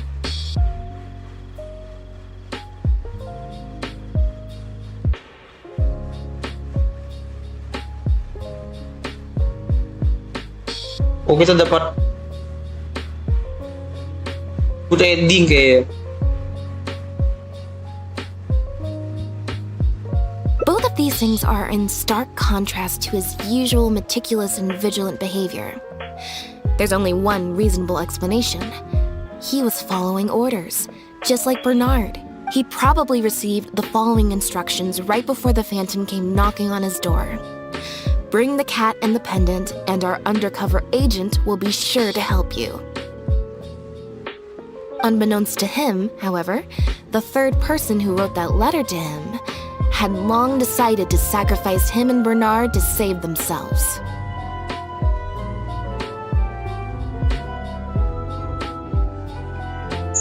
What? You can't be serious. There was a third person involved? If you focus only on Bernard's testimony, it's easy to believe that only Bernard and Pierre were working together. The case appeared extremely simple. Bernard did the trafficking, Pierre the imitation synth production, drugging, and stuffing. Wait. That doesn't make any sense. If that's the actual truth, then as soon as Pierre... Yep, which is why the third person made sure that Pierre would never be found again. Once they had instructed Pierre to expose himself, the third person wrote to Pierre again, suggesting that everything had been taken care of, and he should take Bonnie and safely return to his base. Of course, Pierre's disappearance at such a sensitive time immediately made him a prime suspect. Knowing that Bonnie had last been seen with him, all the third person would have to do from that point on would be to lead the Phantom to investigate the Humane Society and get Bernard to confess the truth. Wait, so you're saying that the letter I received yesterday, the one that made me think Pierre was still alive, it was also sent by the third person? Is that what happened? I'll get back to headquarters right away. Chevra said that assumptions can be detrimental to solving a case. Someone among us, however, has been feeding us all kinds of preconceived notions ever since our first meeting. They suggested that Pierre's disappearance was an attempt to escape the judgment of the law, and that Pierre was a scion of the Lefebvre family.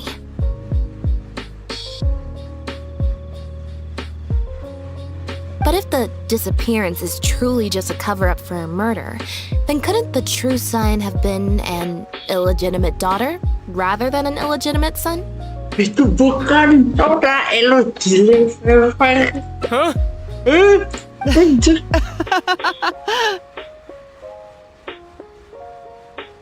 Haven't you taken this joke a bit too far?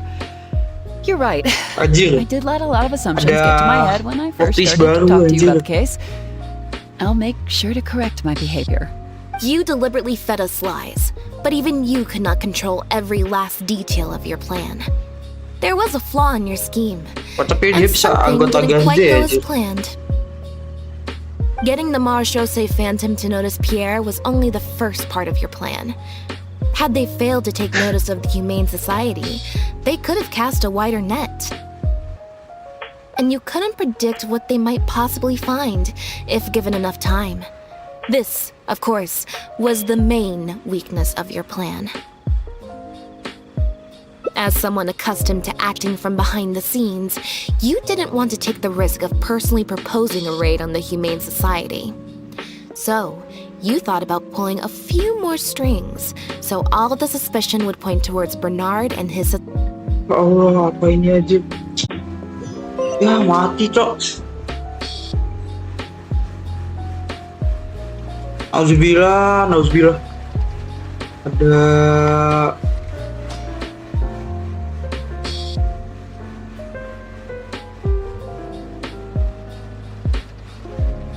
I see the value in my own work, but I also see the meaning in all the... Baik gacha dong berarti. Now behave. Iya, kita udah panjang-panjang, Cok.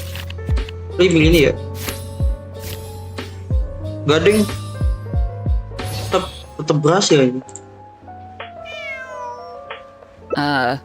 Is there... Huh? I see. Hey. Because he has been kept in the dark all... That never quite added up for me. Both of these things, he probably unbeknownst to him, however. What? If you focus only on Bernard's testimony... Yep. Once they had instructed Pierre to expose, of course, all the third person would have to do from that is... Chevra said they suggested that, but if the disappearance is true... Huh? Haven't you taken this? You deliberately getting the Marechaussee Phantom to notice Pierre was only... And you couldn't predict what they might possibly... As someone accustomed to acting from behind the scenes, you didn't want to take the risk of personally proposing a raid on the Humane Society. So, you thought about pulling a few more strings, so all the suspicion would point towards Bernard and his society. Oh, bulan itu aslinya mau dibatalin aja. Once the Phantom expanded their search, it would only be a matter of time before they found Pierre's base. If a cat last seen with the suspect turned up dead at the imitation synth base,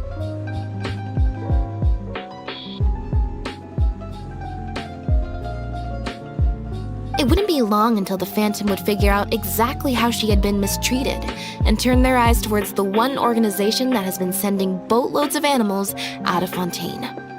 It was probably during your ambush of Pierre. You didn't even have the time to check if she had already been stuffed full of imitation synth.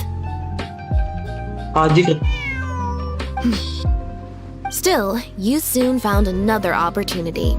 Before long, Bonnie had made her way back into the city and even popped up on the Steambird. Bisa ya?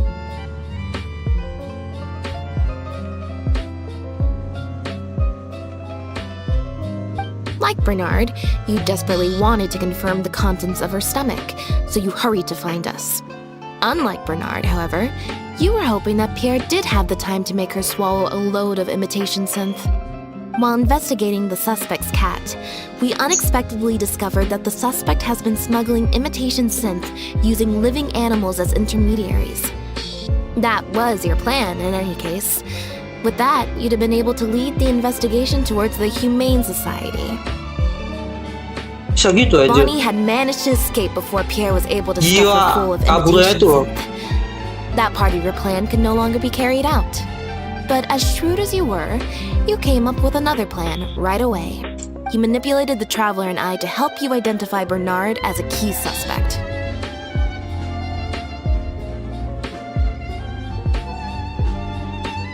You used the Lefebvre name as bait to get us to join your investigation. With 2 extra bodies around, the Special Patrol is sure to soon take note of the strange event of Bernard somehow having a reason to look for Pierre's cat.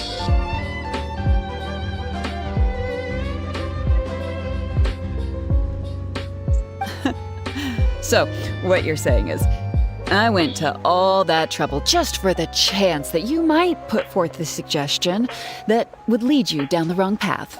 Of course, you did far more than that. Just now at Lumidus Harbor, were you not the person who highlighted the suspicious activities of the Society? Oh. You even highlighted the Society's activities during your compilation of the logs, so they'd be immediately visible to anyone examining the records. Moreover, the logs contained no records of the Port Authority's activities. In other words, your activities. And what are you trying to suggest with that? I am insinuating that you had plenty of opportunities to transfer the raw materials for imitation synth from the harbor to a boat, and then sail over to the meeting place full of floating barrels. And that's how neither the trafficker nor the manufacturer knew there was a third person who supplied the raw material. Okay.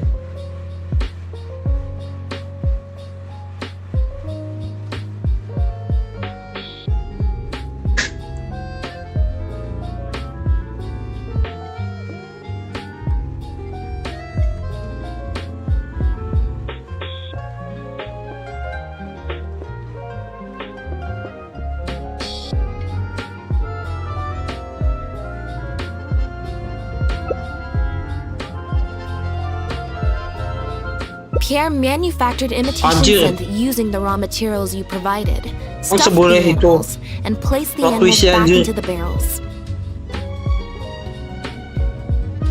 Having received the green light from you as Pierre, Bernard then retrieved his animals and shipped them out of Fontaine once he had received enough for a full batch. This is the truth behind your smuggling ring.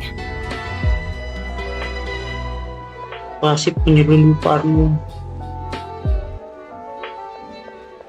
I can't believe it. I never put 2 and 2 together. Ya tidak ada seorang pun yang bisa menyangka kan. Baju juga gak nyangka ya. You've sure got an extremely lively imagination. Aja ini kayak ngelak gitu ya. So what do you think she's going to say next?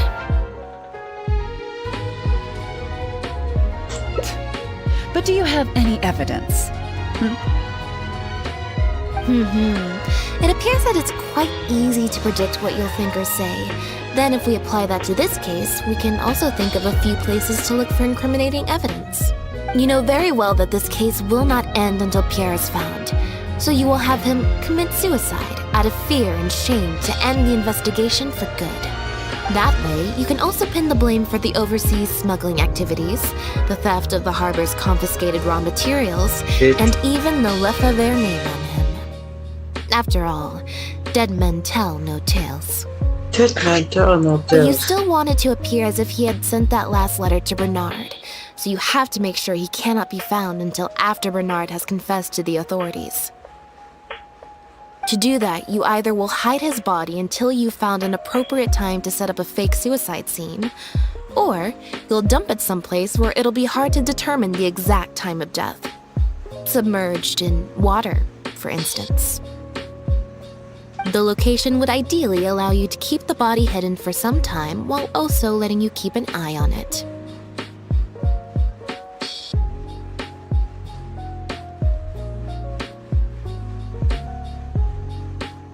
There are only so many options to hide a person's time of death after all. As long as the Phantom investigates each of the possibilities in turn, they'll surely find Pierre's remains. Especially since, as the prime suspect who will now be taken into custody, you will no longer have the time to move him or set up a fake suicide scene to cover up the murder.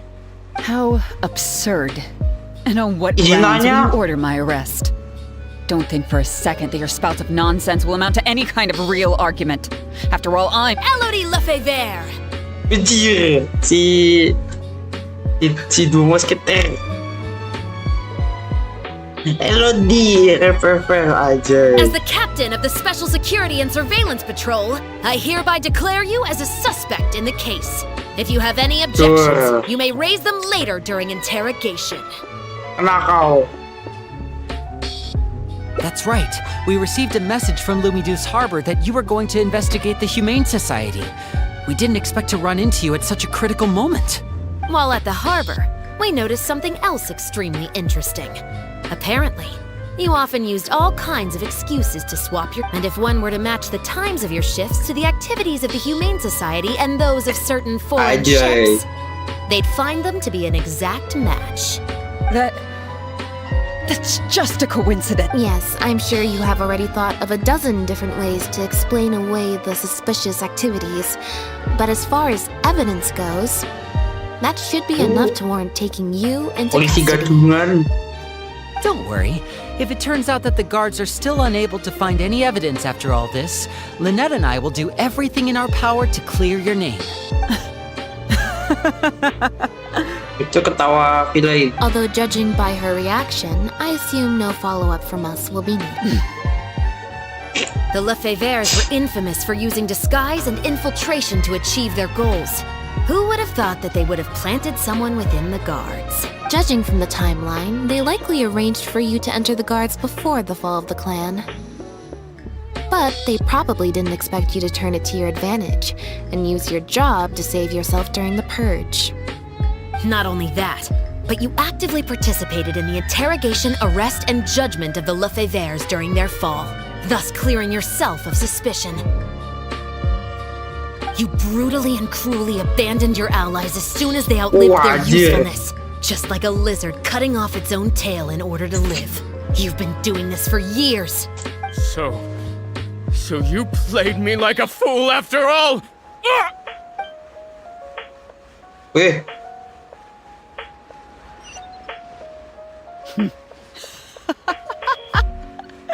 What was that word you used? Ally? You think that someone as foolish as him is worthy to call himself? They were worthless scum. All of them. Not just Bernard and Pierre, but those Lefebvres too. Buset. Ini kirain besar yang as a tool. Dia tidak punya vision, tidak punya apa-apa aja. I lost all my chances of a normal life just because I was Aku mau born jadi villain. into their lot. Not only that, but because they wanted me to become an undercover agent, they stripped me of my name, too. I had to live in constant fear of them while they were alive.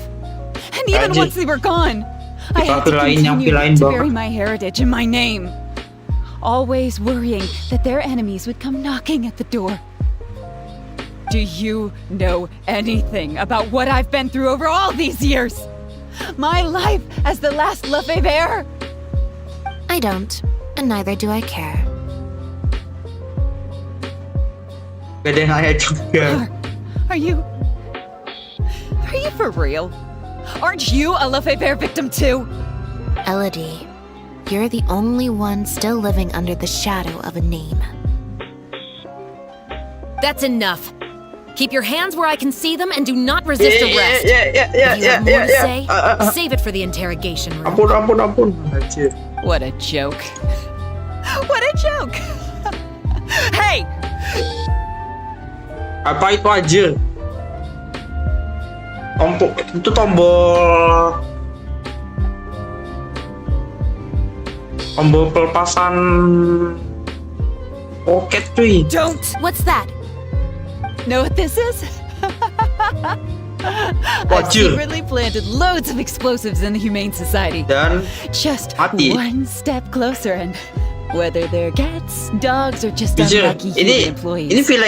ini villain beneran villain banget yang sangat-sangat villain. Renius villain. Yang besar yang sebenarnya dia cuma yang sebenarnya tidak sebesar itu aja, anjay. Surely, you bunch of goody two-shoes won't let that happen, right? Wih, anjir. Pakai gacha, astaga.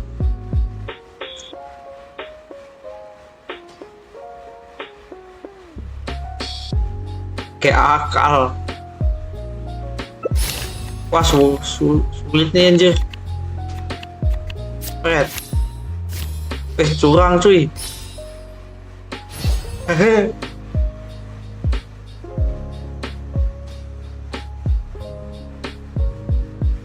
Jebret. What? Hey! Don't do anything stupid! Guards! Gardamex!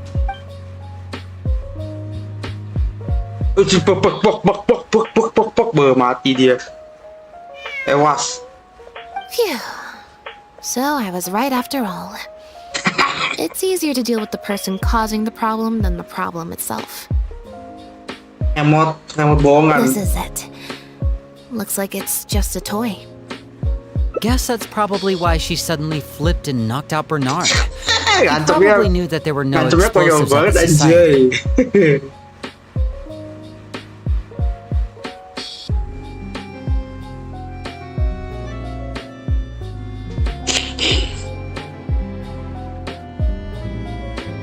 Well, given that she never even showed her face to Bernard and Pierre, I had my doubts that she'd have gone to the society in person to plant explosives.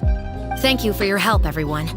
I'll take them back for thorough questioning and find someone better to take over the Humane Society. I might need a few statements from everybody. Would you be able to come with me? Saksi banget, Pak. If statements are all you need, can Linny provide them on my behalf? I still need to go back and explain some things to the crew. I also had an appointment with the Traveler before we got interrupted.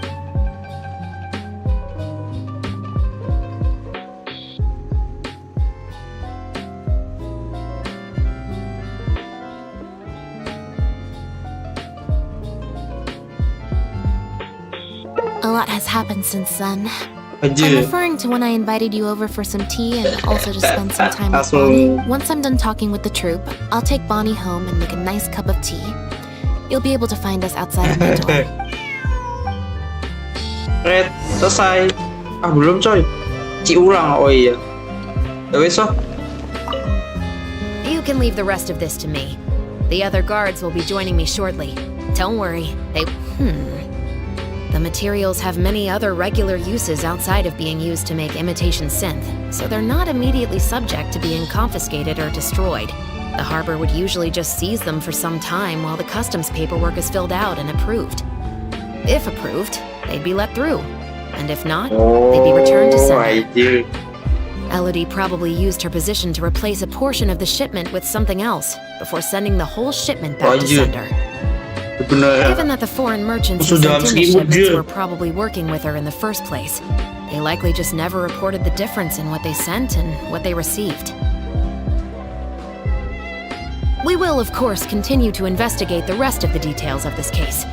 Now that we've caught Elodie, Iya, udah figuring out the whole terangkat. scheme should just be a matter of time.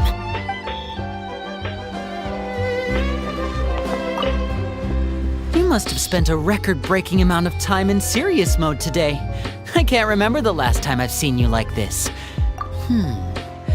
Based on information that we found before, imitation synth was first circulated on a small scale in Fontaine before becoming a large-scale smuggling scheme. I'd assume that the first offerings of imitation synth came from what Pierre made in his early days.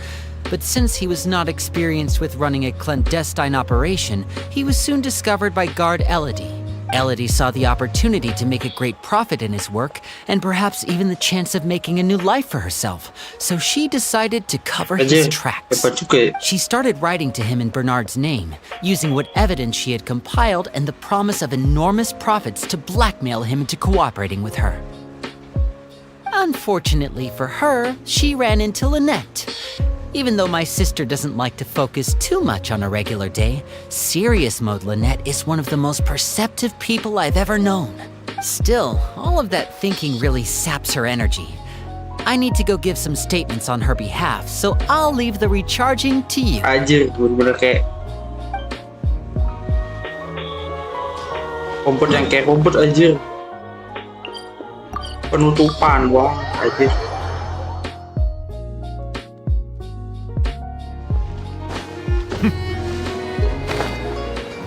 Abis ini main artefak dulu sih.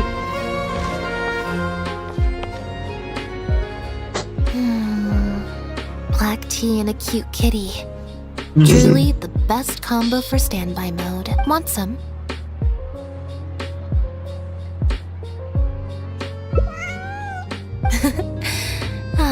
I see she's already starting to snuggle up to— Not at all. Information is indeed very important. But if you were to try to collect every piece of information you come across, your efficiency would actually decrease. Plus, if you just think about it, what sounds more fun? Writing a statement or enjoying a tea party? Great answer. That'd be my pick too. Had we not run into that case, we could have spent the entire day like this. But now I'm running low on both time and energy. You're right. I can sense it. I'm recharging very quickly at the moment. Something about her rubbed me the wrong way since the very beginning. But to be more precise, it was probably around the time when I saw Bonnie try to get away from her. Elodie tried to get close, but Bonnie deliberately dodged her. Maybe Bonnie had tried to evade her before at Pierre's base. Or perhaps Bonnie just instinctively knew that she wasn't a good person. Not everyone who likes cats is a good person. But if cats like you, you're probably alright. Humans tend to overthink things, but cats rely on their instincts, and they're pretty sharp. I mean, just look at Bonnie. She took a liking to you the moment you met. Oke, finally amat. Belum selesai tapi ya stream. Main artefak dulu deh. Wah, finally. Capek banget aja.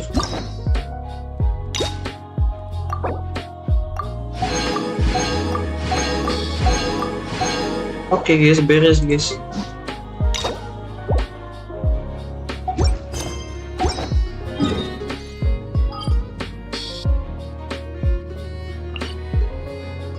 Kita main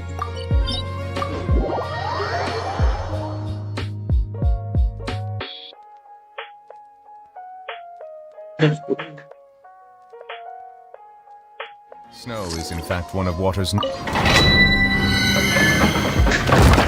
Look aja cukup lah.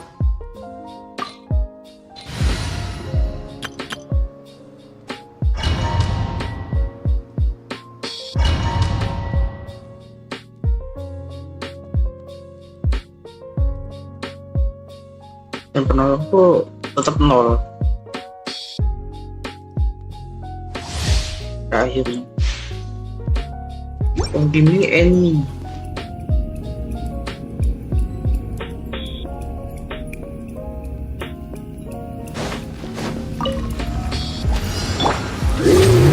I will have order.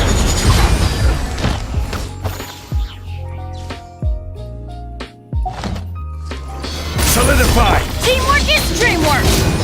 Attack! That's the way! Hey there!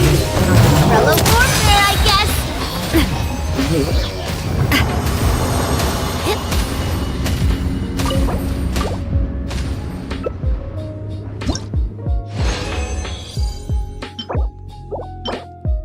Wah, dapat attack persen.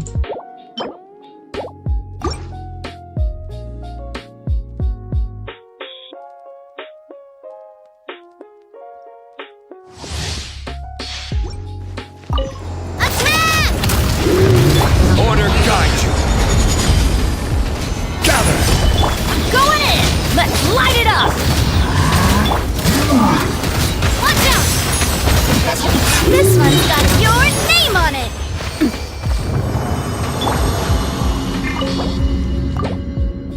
Aduh.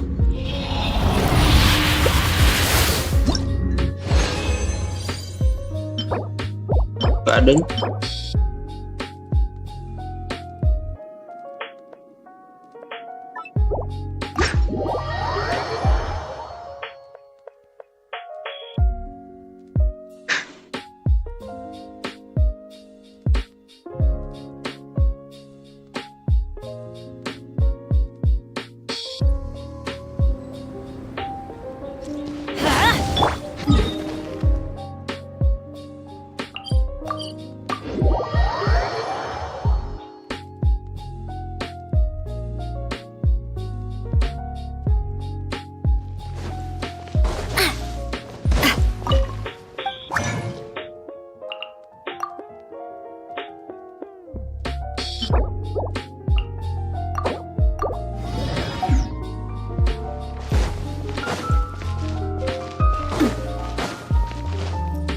Sini update.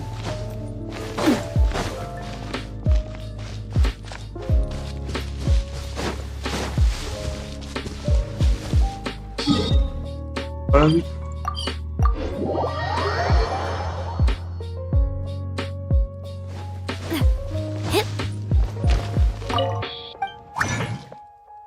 Convertio dulu. Attack persen. HP.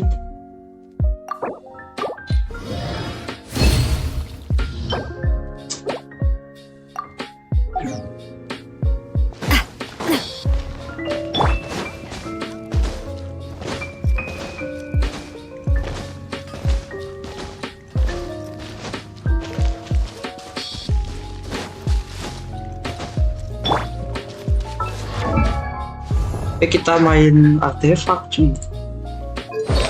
Aja. Oke.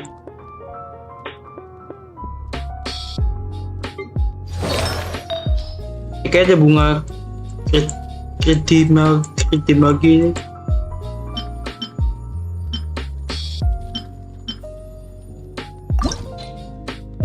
Kembali kita aja.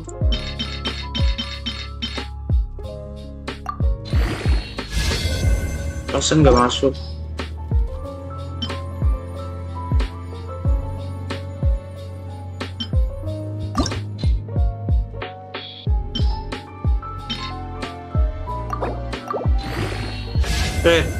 Double crit cuy. Habisin aja. Crit. Oke, pas banget sih.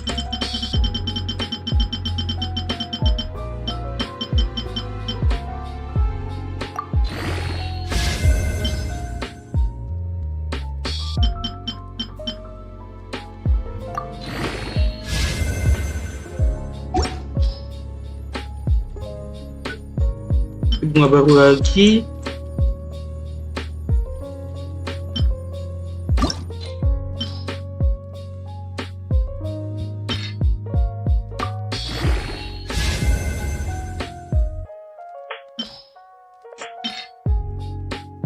Masuk gak? Red. Ih, dikit lagi tuh. Masuk. Kill damage. Ini bagus nih. Aduh. Jadi 11 deh. Ketolong sama attack persetnya. Ganti aja nggak ya?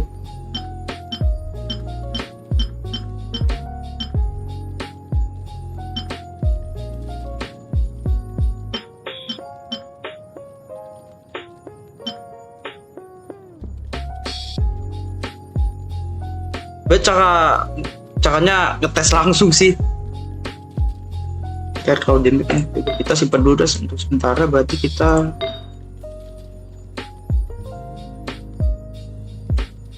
bikin artefak baru lagi dari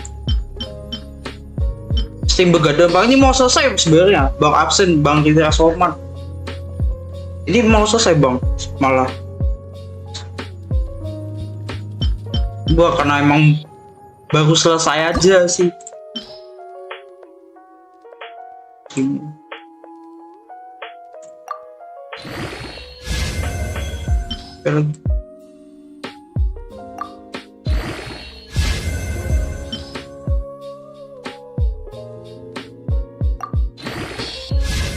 Yups, nggak bisa.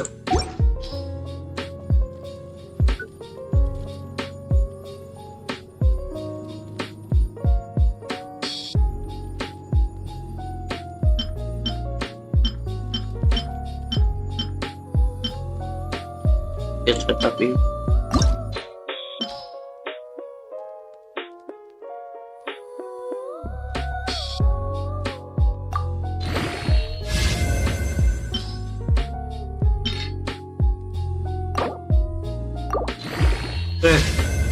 nggak masuk. Terserah.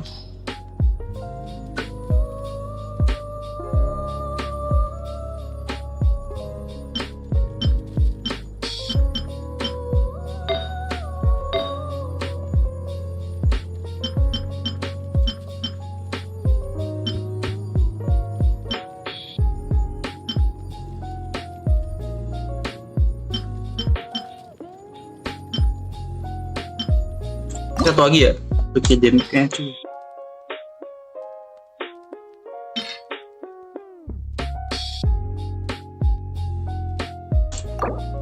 Yes. Red. Serem aja. Itu malah naik kayak gitu aja.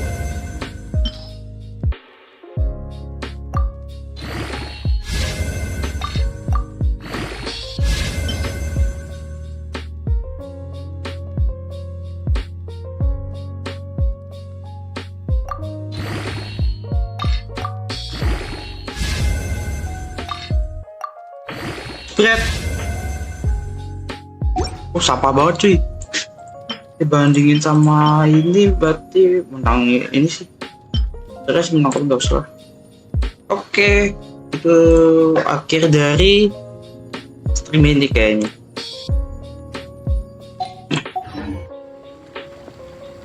Jadi bang udah malam, udah malam. Oke, makasih sudah datang. Terima kasih kita ke absen juga ada Bang Faiz Alvan, ada Bang Agus Papa, ada Bang Pia Somar. Oke, udah semua. Oke, kita ketemu lagi besok malam ya.